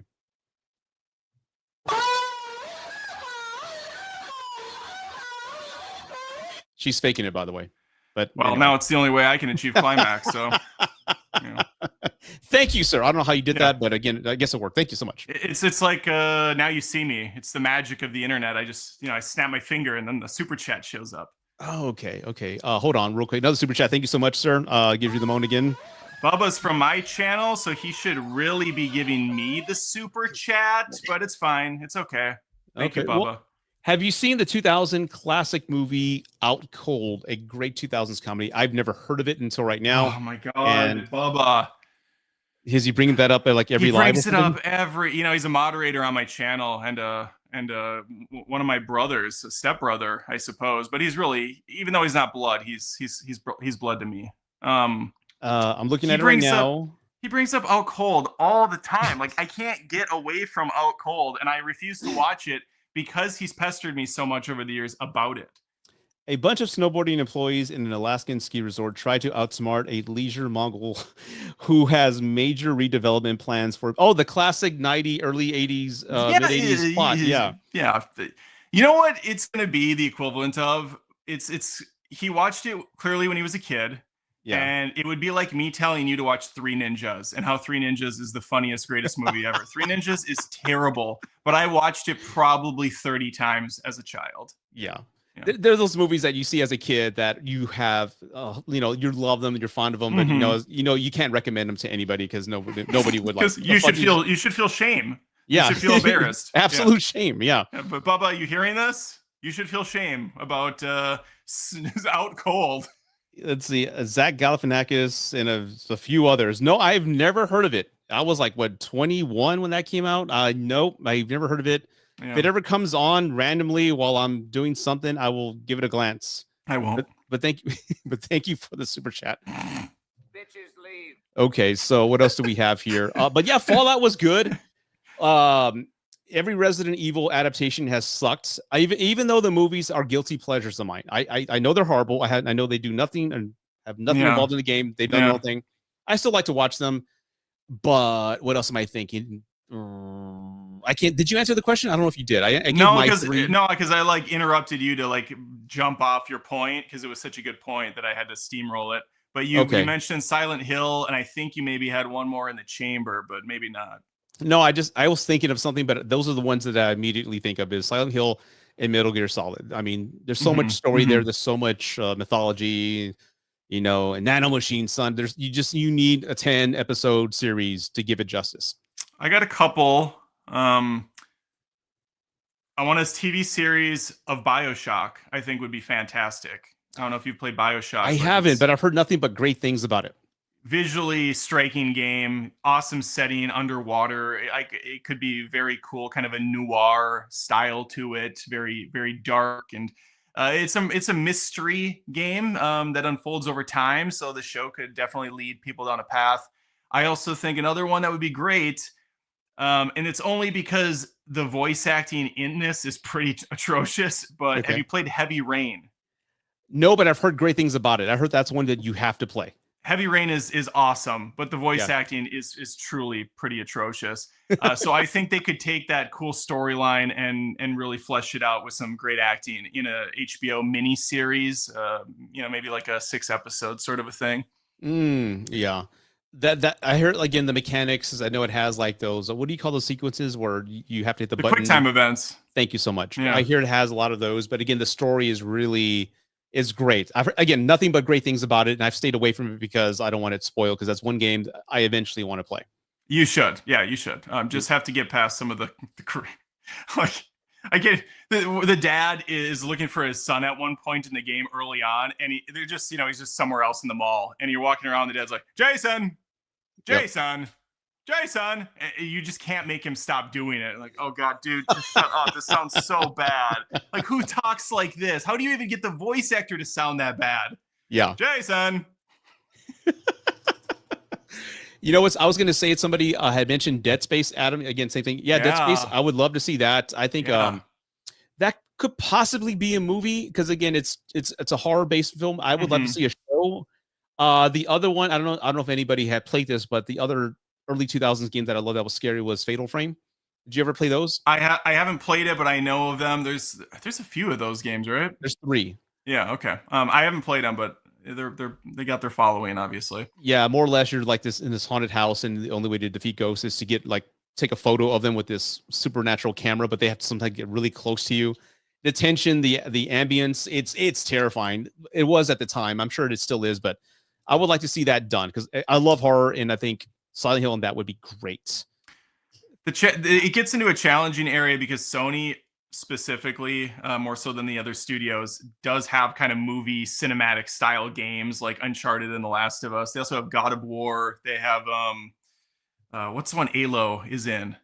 Horizon. Horizon. I have not played that. Horizon Zero Dawn. Cool game.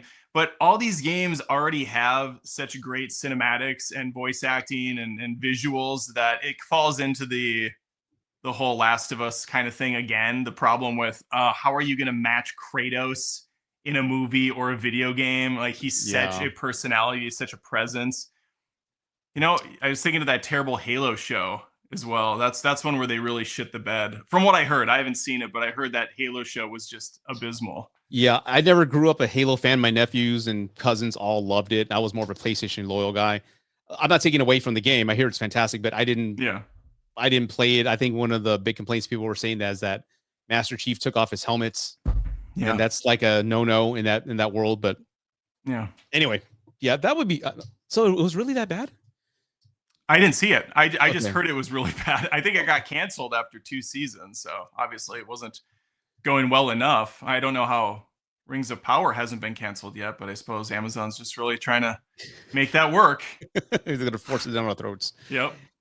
Yeah, if it's done right, I would want it done by maybe someone in Japan or China, like whoever made it. I think, is it Konami? I don't know, but I love horror movies that are like international horror movies, because there's nobody's safe in those type of movies. Yeah, right. And I love how I don't know if it's the subtitles or the language, I don't know, but I connect more with people in foreign films than I do with American films. I don't know why.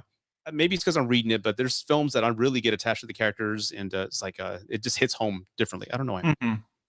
But yeah, that's a great question. Alan Wake would be an interesting one. I hear that's like a X-Files supernatural FBI game. Is that right? Yes. It would be more akin to, oh my God, maybe you can help me this time. I'm blanking on his name, or the chat will know. Who's the director that just died recently? He did Mulholland Drive.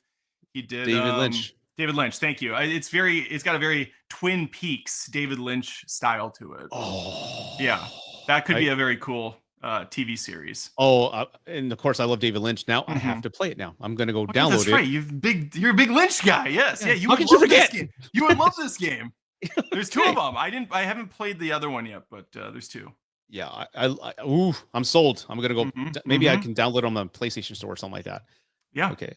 He took off his full armor in the second episode. Wow, damn. Yeah. That sucks. That's the Master Chief I remember. Yeah. Oh yeah, Splinter Cell. That was that was games that I was really invested in as well. Did you ever play those? I did not know. It was more like a Metal Gear Solid, where, in my opinion, the espionage and the spy tactics were way better. It was really good. That's all I can say. Okay. I forgot not Simon Phoenix. What the hell was his name? No, that's Demolition Man. Michael Ironside did the Simon voice. Says die. Yeah. Simon Phoenix. Oh, what was Stallone's character's name? Do you remember that? I always remember Simon Phoenix. Something but, stupid. Yeah, Oh, Stallone's name was lame, I think, in comparison. yeah, like I don't want to say Judge Shred, but they're all dumb, like Mr. villains- Demolition or something like that. I don't know. The villains always have better names in action movies. Castor Troy was better, and It's John Spartan. John Spartan. There you go. It's the most generic name ever. Yeah. Oh god, that's like great. John gee. Spartan. I do like the movie. It's fun, but it's like it's very cheesy. It's incredible. It's funny how you watch. I love Demolition Man. It's awesome. Yeah. Did you ever Yeah. like watch movies as a kid and think they're rock, but then you see it as an adult? Like that's so illegal. That's so Oh, yeah, stupid. yeah, no, you know, yeah. like you watch a Lethal Weapon movies, like, oh my god, did Riggs. Riggs just pull a gun on a civilian? What the hell's up with that? Oh yeah, he's the loose cannon. You know, he's off the wall. Yeah, he's off the wall. Yeah, he's Excuse me, sir. What seems to be your boggle? My boggle. Wesley Snipes in that film. I'm still on Demolition Man. I'm sorry. no, Can't get over it. I loved it, man. I remember I'm in San Antonio, and I remember when that movie came out, and Dennis Rodman was playing for the Spurs, and Dennis dyed his hair blonde because Wesley Snipes, I guess, had done it, and that was like a big thing. And Do you remember when Dennis Rodman briefly did a stint in movies? was it Absolute Zero or something like that? I think is what he did. Didn't he do a movie with Steven Seagal? He did a movie with. I know he did a movie with Jean-Claude Van Damme. Oh I think God! it was called Double Team. Or it was Double Impact. Jean-Claude's in two different movies with double in the title. I think Double Impact is when he plays a twin. He has a twin. Yeah. Yeah. And Double Team, which makes more sense, is with Rodman. Funny enough, Rodman has nothing to do with basketball in the movie Double Team.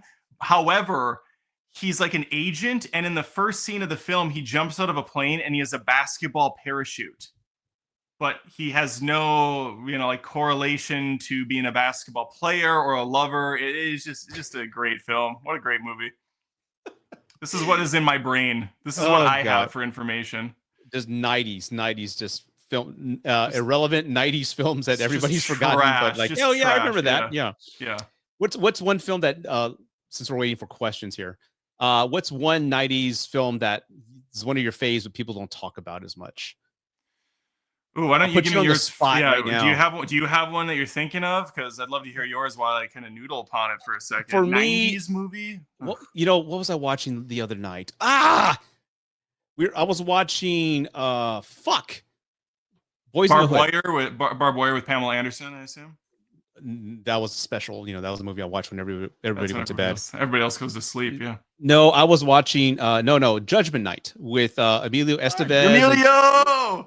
And Cuba Gooding Jr. That's right. We're watching Boys in the Hood, and I remember reading, hey, this is his first movie. And then I remember his second movie was Judgment Night with Emilio Estevez. Well, it's a bunch of guys, like early 20s, maybe mid 20s, and they're all kind of doing their thing, and they all get together in this RV and they get stuck down in like the fight, right? Yeah, they get in the bad part of the city. Yeah, and then there's this cat and mouse game, and I liked it. It's one of those movies. I mean, many people don't talk about, but I loved, and I think people should see. It's a good little isolated movie, and Dennis Leary plays a pretty good villain in that movie.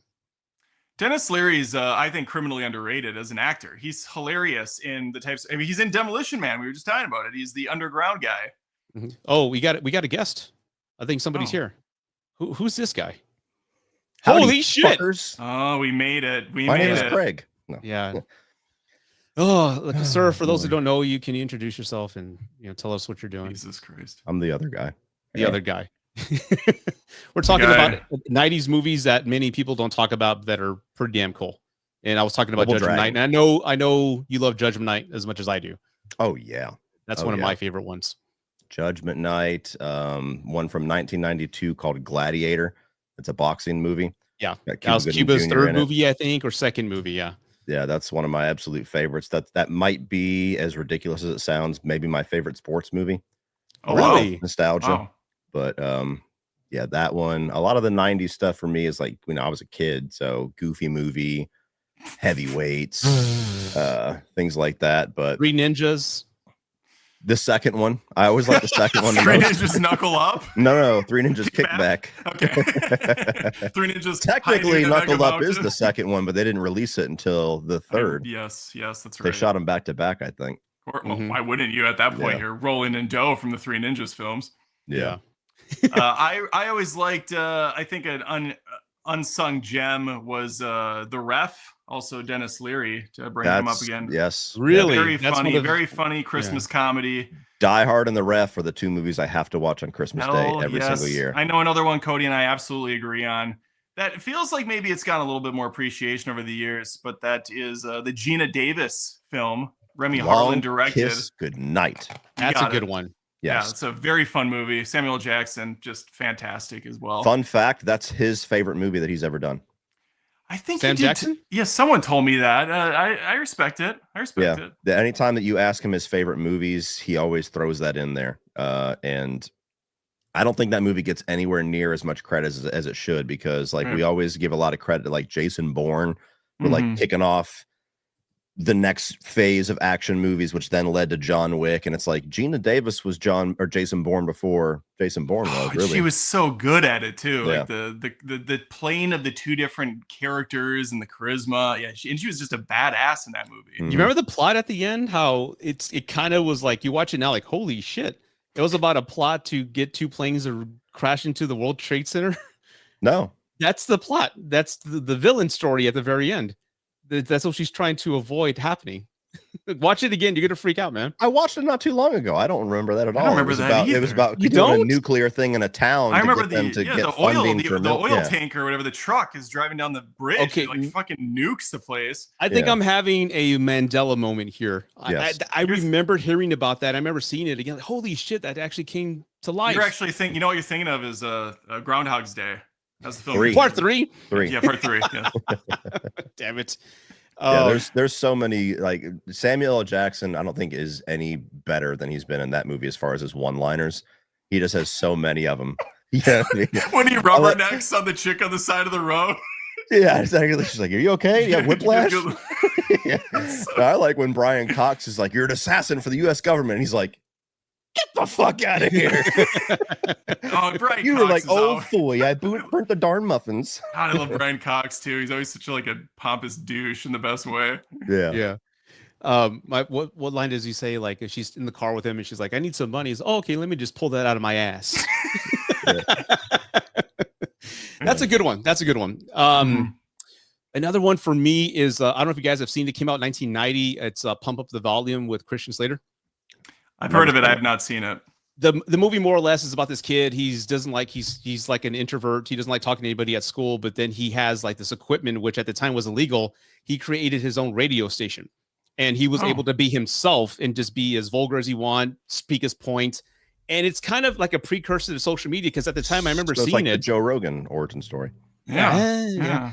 I remember it kind of like being a precursor, because at the time when it came out, having a voice like that, to be able to have your voice heard by millions or thousands of people, was unheard of. Like, that would never happen. You need to have money to get a station, this and that. So having the ability to speak your point of view, talk about relevant issues that the kids in this movie were dealing with, like homosexuality, teen suicide, things like that, and be honest about it. It was really it was really gripping. And I just love how his influence kind of spread to these kids, and his behaviors and his phrases were actually kind of like influencing all these kids. So it's kind of like the first influencer movie in a way. But it's really cool. I mean, if you want to check it out, it's really good. Pump Up the Volume. Highly recommend it. Since we're talking about The Ref, that kind of got my mind turning on comedies. I love the movie Dutch. It's like the lost John Hughes movie. I think he wrote it. He didn't actually direct it, but that's the one that I have to watch alongside. Is that with Al Bundy? Ed O'Neill. Yeah, yeah. Ed I don't think O'Neill I've and seen Ethan that Embry. either.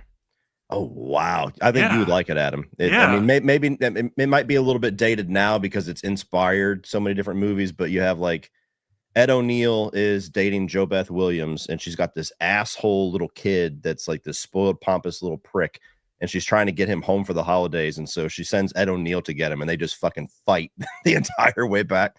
Like he refuses to go with him, so he hog ties him to a fucking hockey stick and walks him out of the school. Oh, He's this looks fun. Yeah, you got Christopher McDonald in here too. If you could find a way to watch it, because it's a bitch. Like I bought the DVD and then the DVD or the Blu-ray, and the Blu-ray went out of print like the next second. It's definitely one to put on your radar. Okay, I have hey, to can you watch it. remind me again after our 31 on 31 when I get Yeah. through all those movies? There you go. God. Have you seen? I assume you guys have seen The Negotiator, little yeah. chestnut from the '98 with Kevin Spacey and another Sam Jackson movie. One I think movie- Samuel yeah. Jackson's fantastic in that. Oh yeah. I saw it You want my one blood? time. Take my blood. What's the other I one love that I was thinking about? My favorite scene in that whole movie is with Paul Giamatti, where he's fucking with the other, or when Samuel Jackson is like fucking with and testing the other negotiator. He's like, "You want to try to talk me down?" And so he gets the guy to like, he's like, "Don't say no again. I'll fucking shoot somebody." And then he tricks him into saying no. He's like, "What? You just cost somebody their life." Pow. And then he gives the phone to Paul Giamatti. And he's like, "Is everybody okay?" He's like, "Yeah, everybody's fine. Just quit saying no, motherfucker." Yeah, it's a good movie. The trailers were kind of misleading. I think kind of piss poor because they made it seem like it was like a modern Die Hard or something, and it was a lot. It was a very different film than that. It was much more, slower pacing, but it still had that franticness to it without having explosions, which are some of my favorite. Gray, if I'm not mistaken, was the director of that. So he's the one that did Friday, and then he did what's the movie with Queen Latifah and Will Smith's crazy bitch wife? Oh god, where they're like robbing banks and Balls shit. Out. I don't know. Oh my god, I know what you're talking about. Yeah, I can't think of the name. Yeah, he did. He did this. There's like three ladies that robbed the bank, right? Yeah, he did the 8th Fast and the Furious movie. He did that movie. I Gerard. don't know the name of the director, but I know you're Law Abiding Citizen. Yeah. Why do I keep saying Balls Out? Set it off. Thank you. Set it off. Set it off. There's a popular 90s pop song in there. And every time I hear the song, I think of that stupid movie trailer. And Straight Out of Compton and The Italian Job. Thank you, Alex. Yeah, he's a really underrated director. He's given a lot of really good movies. Italian Job was kind of mid though, but it's fine. What the fuck? It's kind of mid. I would disagree. That's the one where Edward Norton is fucking phoning in his entire performance because he did not want to be there a single day on set. He was contractually obligated to do the story movie. I hear about every Edward Norton movie almost. But he didn't return a Mini Cooper every time he was on set. Have you guys seen The Shadow with Alec Baldwin? That was a good one. No, Oh but my I had one of God. the action figures. For You did really? reason. Every Yeah. time he gets brought, I only remember the bullets hitting in the air. And I thought that was cool when I was like 9 years old. Like, oh, Yeah. cool, the bullets hit in the air. I remember that came out, and this is like when comic book movies were coming back, so they're trying to stick with that gothic theme. They did Batman, of course. Then they did Dick Tracy to stay with that type of classic theme, and then they went with The Shadow. And I remember liking it, but I haven't seen it in forever. I really want to revisit that again. Is that Baldwin who's the Shadow? Yeah, Alec Baldwin. But when he becomes a Shadow, he looks like Billy Baldwin. He looks different. Oh. I don't know. It'd be funny if it was Billy Baldwin. They brother swap. It'd be funny to get a character that they just swap out the Baldwin brothers every act and don't even say anything, don't address it. No, they don't address it. Yeah. Yeah. What other 90s movie? I wasn't a big fan of Clueless. It didn't connect with me. Oh, I was that's a already fun like in one. college at that point. I know it connected with maybe high schoolers. I don't know. But at that point, I'm talking now 95, 96. I was already thinking I was too old for cartoons, and the Power Rangers were coming up. Pokemon was coming up. Clueless was coming up. And I think, that's kid stuff. That's not me anymore. So wasn't a big fan of Clueless. I'll tell you a classic 90s comedy for me that I actually just rewatched either yesterday or the day before randomly. Dirty Work with Neil. Norm Macdonald. And you got Chris Farley cameo in there. The best cameo. Rolling Stone Street Fight. G7. You just hit G8. If you like pina coladas. That's a fun movie. Norm Macdonald's great in that. Yeah. Farley has some of the best cameos in comedies. In the The Wayne's World movies, he's great in those. Yeah. Adam Sandler shows up as the devil for like 5 seconds. That's right. Like Speaking of they're in SNL, prison. one of my favorite underrated 90s comedies is Night at the Roxbury. That's a good one. We brought up Emilio earlier. I just think of the scene where they're in the line, and the guy behind me was the Mighty Duck Man himself, Emilio Estevez, tipping the hat. He's starting to kind of come back finally, where he's going to do Young Guns 3 and probably trying to do a few other stuff. Like he's been avoiding like the legacy sequel stuff for a long time, and now I think he's finally succumbing to it. Now they pulled him in. Yeah. Mm-hmm. What else can they talk about? Because Billy died at Young Guns 2. I watched an interview with him, and there's a sizable amount of people that and a lot of evidence that he never actually died, and he lived all the way through into like a 70s or 80s. Yeah, so they're gonna kind of flesh that out. And Christian Slater and Lou Diamond Phillips are gonna be back. I don't know about anybody else, but it sounds kind of cool. Like they're literally about to start shooting, so it is happening. Oh, okay. Yeah, I mean, I know he's directing it. He kind of he switched to a director role years ago. So maybe, I don't know. I loved him in the 90s. Like when he just kind of disappeared, I was like, oh man, like he's my favorite of like the Sheens. You know what I mean? Oh yeah, I liked him too. I knew it was over for him when he died within the first like 5 minutes of Mission Impossible. Yeah. Oh yeah, that was weird. Why the hell right? did they just kill him off in like 2 seconds? Yeah. Shock value. They were going for the shock value. For me, it was when he was barely in Mighty Ducks 3. And I was like, what the fuck? He's on the cover of the goddamn VHS. I never got into Mighty Ducks 3. How do you go from like Olympic team to struggling in college? It just didn't jive with me. Like you got too big already. You can't go back to college level. Yeah. I'm looking at this list of 90s movies over here, just trying to remember. Oh, yes, of course. Yes, definitely. What else? Groundhog Day. Yeah, we haven't brought that up yet. Yeah, exactly. From Dusk Till Dawn. Yeah. Just saw that movie again. It was called Sinners. I thought Sinners was great. You like Sinners? Yeah, I loved it. Yeah, I did too. Oh, fantastic. Favorite movie. Yeah. It's the first movie I've seen twice in the theater since Endgame. Mm-hmm. That good. I was like, I got to see this again. I took the wife, and she's like, she loves blues and she loves music. You got to see this movie. And it just hit home even harder the second time. There's so many layers of just theme, folklore, and just so many narratives.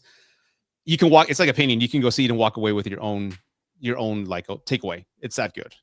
And I'm glad because again, it's an original IP. Yeah. It's not a sequel, and hopefully more directors will get a platform to do that. I mean, a well-written one, but I hope we see more of these types of films. It's much needed right now. We needed a nice dash of something fresh. The actor who played Chris in the movie Sinners, he's coming on my live on Friday night to talk about the movie. He's the one that was locked out of the bar, and he wasn't actually bit at the time. They didn't let him back in. So, I'm sure that was a fun few days of shooting for him. Yeah. Also, he was in the movie? Like he played the actor Chris, yeah. Oh, nice. Very cool. He reached out to me. I was like, yeah, freaking come on the show. We talk about the movie. I'd be honored. I reached out to you. That's cool. Yeah, I have a fun one that maybe we talked about this before, Cody. 90s movie, Undercover Blues. Never seen it. Okay. I think I have. Is that with the dog? No, Undercover Blues is with Kathleen Turner and oh my God, what's his name now? His son is an actor, of course. Undercover. Tell me his name. Randy Quaid. Randy Quaid, Kathleen Turner. Very funny comedy. They're spies who are married and they have a baby, and hijinks ensue when a villain comes into play, and they have to fight her while also being good parents. So they have to balance the action shenanigans about being parents, responsible parents. It's like Mr. and Mrs. Smith if they loved each other. Yeah. Yeah. And didn't try to kill each other, I guess. Yeah. Because I guess they did love each other at the end of the day, right? Yeah. The 90s were a trip. Because again, I think I'm the oldest guy here, right? No one's in their 40s here, or Adam, you're in your 40s? I'm 42. I'm basically dead at this point. Yeah. More or less. Yeah. I got a good 10 years left and then I'm gone. But I remember the 90s being like a magical time for me because the technology, the special effects were just reaching a point where I thought like, oh my God, this is only going to get better. It's so lifelike. Seeing the T-1000 walk out and transform into a man, that whole morphing technology was just mind blowing. Jurassic Park, that T-Rex still looks great to this day. Oh Then yeah. I remember Toy Story. I remember being in the theater watching Toy Story, and there's like oohs and ahs and gasps amongst the theater because everything looked so real. I'm like, wow, this is like the future of films, and that magical feeling of just like what the possibilities are endless. I haven't felt it since, but I remember the '90s being that point for me. Like we can do anything now. Yeah, And there was a computers lot are of going to be involved now in this whole thing. So There was just a lot of creativity coming out and a lot of original ideas, which helped. Side note, I said Randy Quaid. I meant Dennis Quaid earlier. aren't they brothers? I always say that. No, I don't think they have any relation other than Mm, having the same last name. yeah. His son, not Randy Quaid, Dennis Quaid's son, he's doing really good. I liked him in Companion and Jack Quaid. Scream. Yeah, Yeah. Scream 7, I think. Anything he's done, I've really enjoyed. Novocaine was fun as well. Mm-hmm. Oh, that's the one he has no pain, right? Where you can Yeah. beat him up and like kick ass. Yeah, it was Yeah. fun. I haven't seen that yet, man. I'm looking at my list of like favorite comedies. Money Talks from 1997, I believe. Chris Tucker? Yeah, I think that's his funniest movie. Most people say Friday I would or Rush Hour. Money Talks. I'm a Rush Hour guy, but yeah, Money Talks is good. I also really think he's hilarious as Rudy and or Ruby. Is it Ruby Rose? Ruby Red? Ruby Red? Ruby I think it was Red in Fifth Element. Yeah. No, it's I've Ruby still Rose. never seen that movie. What? Really? Yeah. Oh, I think you'd get. It's very Lying quirky. bitch. Mm-hmm. Really? Never seen it? Wow. For a long time, I never watched it as a kid because my dad said it was stupid, and like I always just trusted whatever my dad said wholeheartedly and never questioned it. And then when I was old enough to realize me and him do have different tastes, it was just like so far gone that Yeah, it never reached very high on the priority list. Mm-hmm. It has such a bizarre charm to it, though, that even Mhm. watching it today, there's plenty to appreciate, even with some of the more dated effects, which are, I mean, they're kind of stylized and cartoonish already, so it helps it.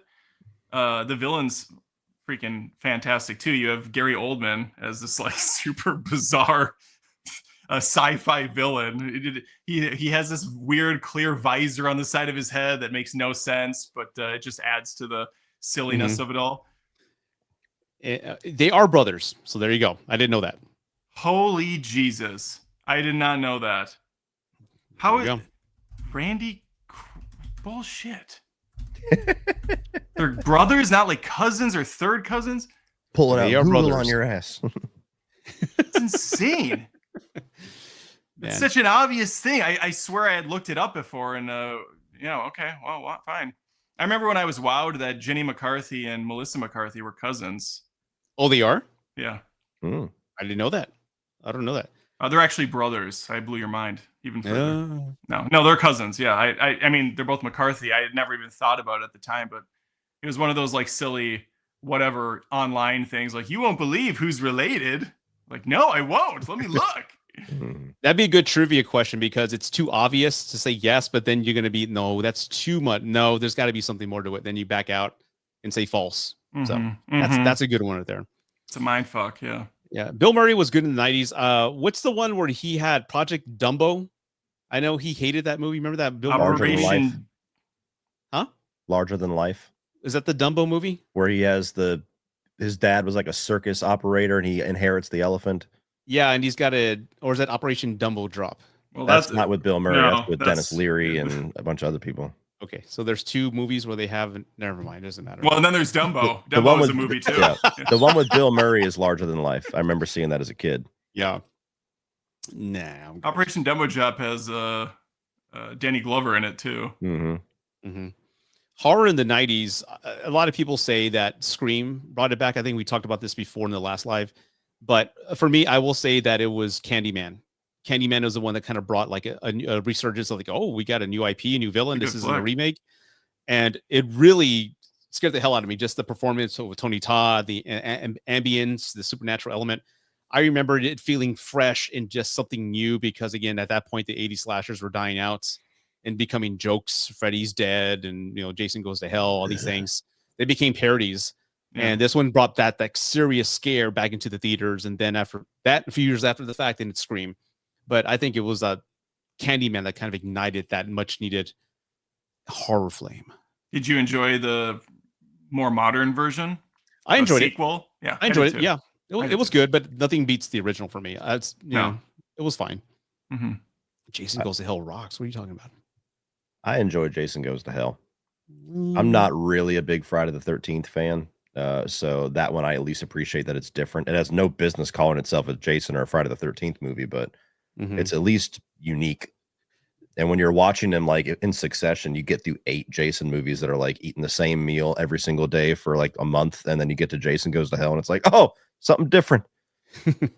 Now, People Under the Stairs, I saw it recently. I think I messaged you, Cody, after I saw it. I'm like, what the fuck am I watching? Is this a comedy? Is this People a horror movie? love that movie. My wife loves that stupid movie. What? Yeah. I mean, I'm not taking that away from them, but I just couldn't. What the tone is just so off. I don't get it. I've tried to watch it 4 different times, trying to like finally have it click, and it's just not for me. That was a movie that you know, for a long time. This was back before he did his other 2 movies. I think it was after he did Get Out. I was like, Jordan Peele, somebody be cool to like do a modern version of this, and then it was announced that he was going to like produce it. I don't know whatever came of it. Yeah, I remember hearing that too. They were going to do a new modern take on it. Yeah.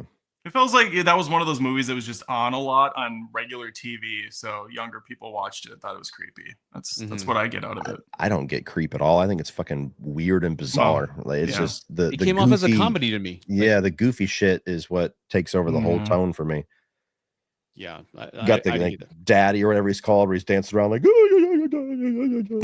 like. I mean, that can be kind of scary to some. Yeah. I have never heard of this movie, Cemetery Man. It sounds like it's made up, but I'm pretty sure that's an actual. It's a real movie. I've never seen it, but it's real. Yeah. Well, we're at 2 hours. I was actually going to end the live at 2 hours. You guys good for maybe 10 more minutes or something? You guys fine? Sure. Adam, you got to go anywhere? I can give you 10. Yeah, 10's good, and then we'll go because again, Cody's here. We have to. Yeah, we have to talk to him. Yeah. How was your day, Cody? I'm just kidding. What you been up to, man? You been good? How's the 31 and 31 doing? I'm probably halfway through the movies. I don't think I'm going to rewatch every single one of them. There's at least 7 of them where I'm like, no, I know exactly what my thoughts are on that one. That's are you going to do that for The Irishman? Because that's one of them that I'm gonna. The Irishman, I do have to rewatch because I only watched it once. I need to rewatch Casino. I need to rewatch No Country for Old Men, and there's still 3 movies left that would be first time watches for me. But movies like Goodfellas, The Departed, Scarface, Heat, like I'm already solid on those. I know exactly what my thoughts are. I don't need to. If I have time, I will. But I just watched Scarface before the stream. So yeah, it's a fun movie. He's so good in that. Pacino. Are you a Scarface or a Carlito's Way guy? I've never seen Carlito's Way. Oh, okay, interesting. Usually those 2 are pitted against each other. Like, which one do you prefer? Like, they're not exactly the same. I guess it's just because Al Pacino's there. Do you like Al Pacino as a Cuban, or do you like him as a Puerto Rican? I like Pacino any way I can get him. Dunkachino, anything. And they're both Brian De Palma movies. I just realized that. Holy crap! Wow. So he's in Carlito's Way as well. Al Pacino? I don't know. Al Pacino is the lead guy in Carlito's Way. Yeah. Okay. He plays Carlito. Okay, man. I wouldn't know what to pick. You see, that's what's so hard about this damn 31 and 31. They're all good. I don't know what's. I mean, I'll probably go with Scarface higher than Carlito's Way, but they're both good, man. I'm the oddball that prefers Carlito's Way. Okay. Because as much as Scarface is iconic, there's never a point where I feel like you root for Scarface. Where Carlito's Way, you want him to get out the entire time. Like you root for this guy. Yeah. Back into that world. Oh yeah. Speaking of that, I watched Godfather Part 3, and I have to tell you, I hate that movie. I think that's going to be real low on the totem pole when that 31 on 31 gets listed.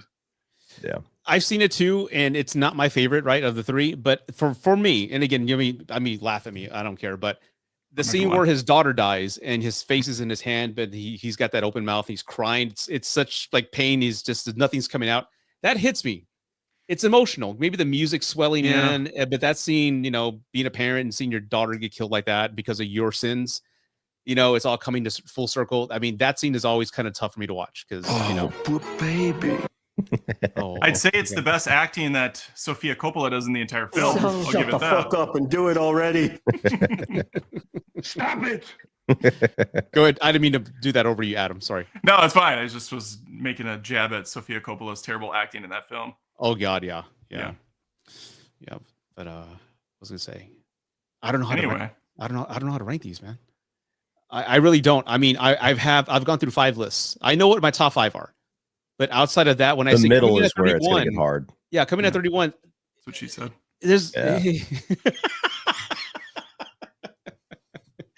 I don't know what to place because again, 31's not bad.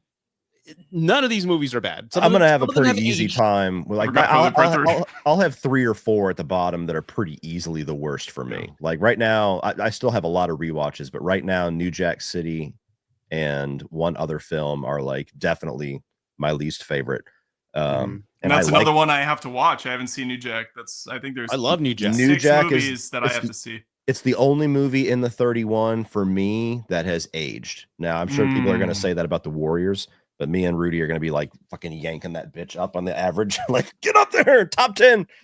It's going to be really high. That's all I'm going to say. I know what my top 5 is. That's all I'm going to say. Yeah. We're going to be pissed. We're going to be pissed when we get the averages. Just prepare. Be like, fuck you, Brian. 30 my ass.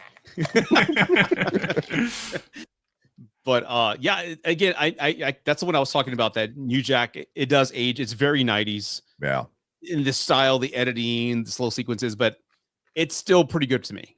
And I think Wesley Snipes' performance as Nino Brown, that's pretty epic up there. People like to compare him to Scarface. I wouldn't go that far, that type of reach, but it's really good. I enjoy that. And of course, CMB, the Cash Money Brothers, they were the actual band Color Me Bad. I don't know if you guys remember them. Oh yeah, the I Want to Sex You Up. For them to use yeah, I remember it. Yeah, those celebrate their entire catalog. So yeah, I that one's every aged a night little before bit. bed when the wife's ready to go, passed out. Hey, if you wanted to get the ladies, man, you had to have that song at least played in the background. That's right. Yeah, exactly. But yeah, I'm almost done. I mean, I'm not going to see at least 10 of them.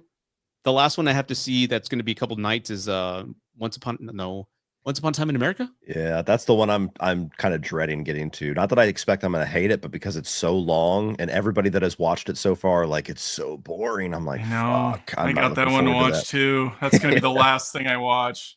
Yeah. Whenever you do that too, you're absolutely going to fuck that movie as far as its score. Because I do that every single year by accident. The one that I'm dreading, I watch last, and then it just makes me walk into it wanting to hate it. Yeah. A Bronx Tale is really good too. I love that movie too. I enjoyed that. That was the first time watching for me. You know? Oh God! And I started watching it on AMC Plus, and I started wondering. I'm like, why does it feel like they should be swearing here, but they're like editing around the swearing? And then I went and I clicked on it on something else. And so, fun fact: if you have AMC Plus as like one of your streaming services, they cut out all of the swearing, even though you're paying the money for the fucking. Bullshit. Weird. Yeah, it pisses me off. I was like, what the fuck? So then I had to go get the Blu-ray and watch it that way. I'm like, I'm not watching this without swearing. There's not like They'll a show you the parental, violence, but they won't. sure there's not like a parental thing that you have checked? That's so odd. It's the same thing with when I went to watch Dexter. I don't know if it was AMC Plus, but it was one of it wasn't Netflix. It was whatever other streaming service has Dexter. I watched like 4 episodes of season 1, and I'm like, why does this feel weird? Like, Dokes should be swearing way more. And then I looked, and yeah, they cut out all of the swearing, but you can see everybody get murdered. So like, it's stupid.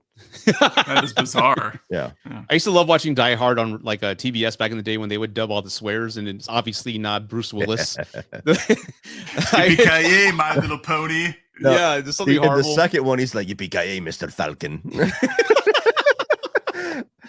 Yeah. Oh God! Is it Die Hard 4 where the gunshot blurs the motherfucker? Where he's like yippee-ki-yay, mother. In the PG-13 cut, PG-13. Yeah. I always stressed everybody like that movie sucks. I'm like, watch the R-rated cut. It's much better. It's actually really good.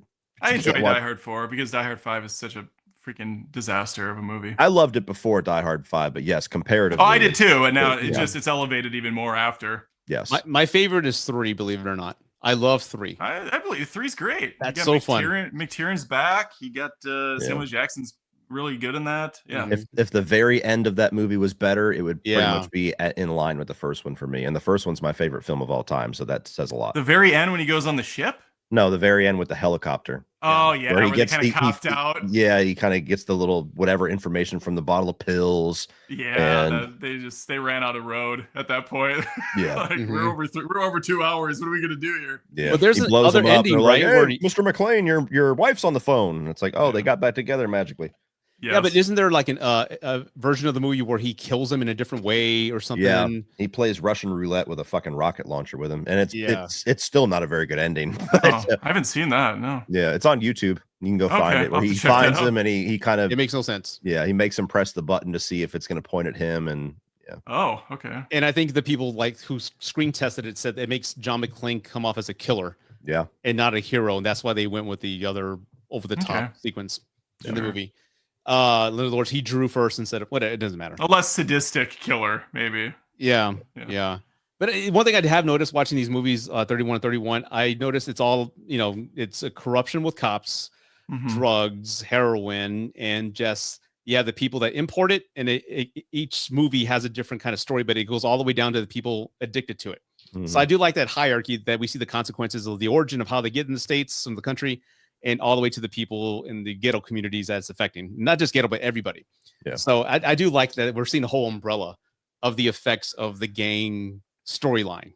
Yeah, you could do like a generic plot synopsis template, and it would kind of it would relate to like 50% of the movies on this list at least. Like 31 and 31. yeah, drugs are bad, low okay? level employee just say rises no. to the ranks as mob boss.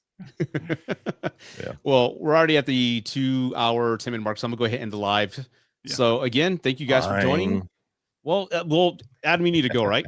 I don't care. I'm just fucking Cody around. jumped in. I assumed he wanted to say something about Last of Us, unless you I said everything just you wanted to on your joined. channel. I just Okay. joined because I haven't been able to join the last like 5 that Rudy's invited me to. So I was like, all right, gotcha. I gotta show up, or I'm gonna lose my friend card. I know. Gotcha. I've been taking it personal secretly. And Adam's taking my place. like yesterday, I saw his live talking about Last of Us. A little tear came down my face. Yeah. I was like, Well, Cody, I asked you a couple times and you couldn't make it either. So I'm like, I'm not going to ask him anymore. We're actually not friends either. I've moved on to Rudy now. Rudy's my There you go. Rudy, yeah, we're Rudy's best bros now. The summer Cody. You guys work better with the spontaneous invites. Sure. I have nothing going on again. That's on me. I do need to give you guys more notice in that, but I'm going to start doing, like I said earlier last week, Wednesdays are good for me for lives, whether they be 2 hours, 1 hour, I don't care. But I'm better live than recorded, in my opinion. So I'm just going to go with that and see how that goes. But thanks, guys. Yeah, for joining. Pleasure. Thanks, guys. Everybody who joined in with the super chats and all the comments. Thank you so much. I appreciate all the engagement, and I will see y'all next Wednesday. Say bye, everybody. Bye, everybody. Now for the cool song about Cody and CP being gay. So ready? Here we go. Yes. Cody and CP, two hearts entwined, bonded by love and a cinematic mind. They love late night horror, shadows and chills, especially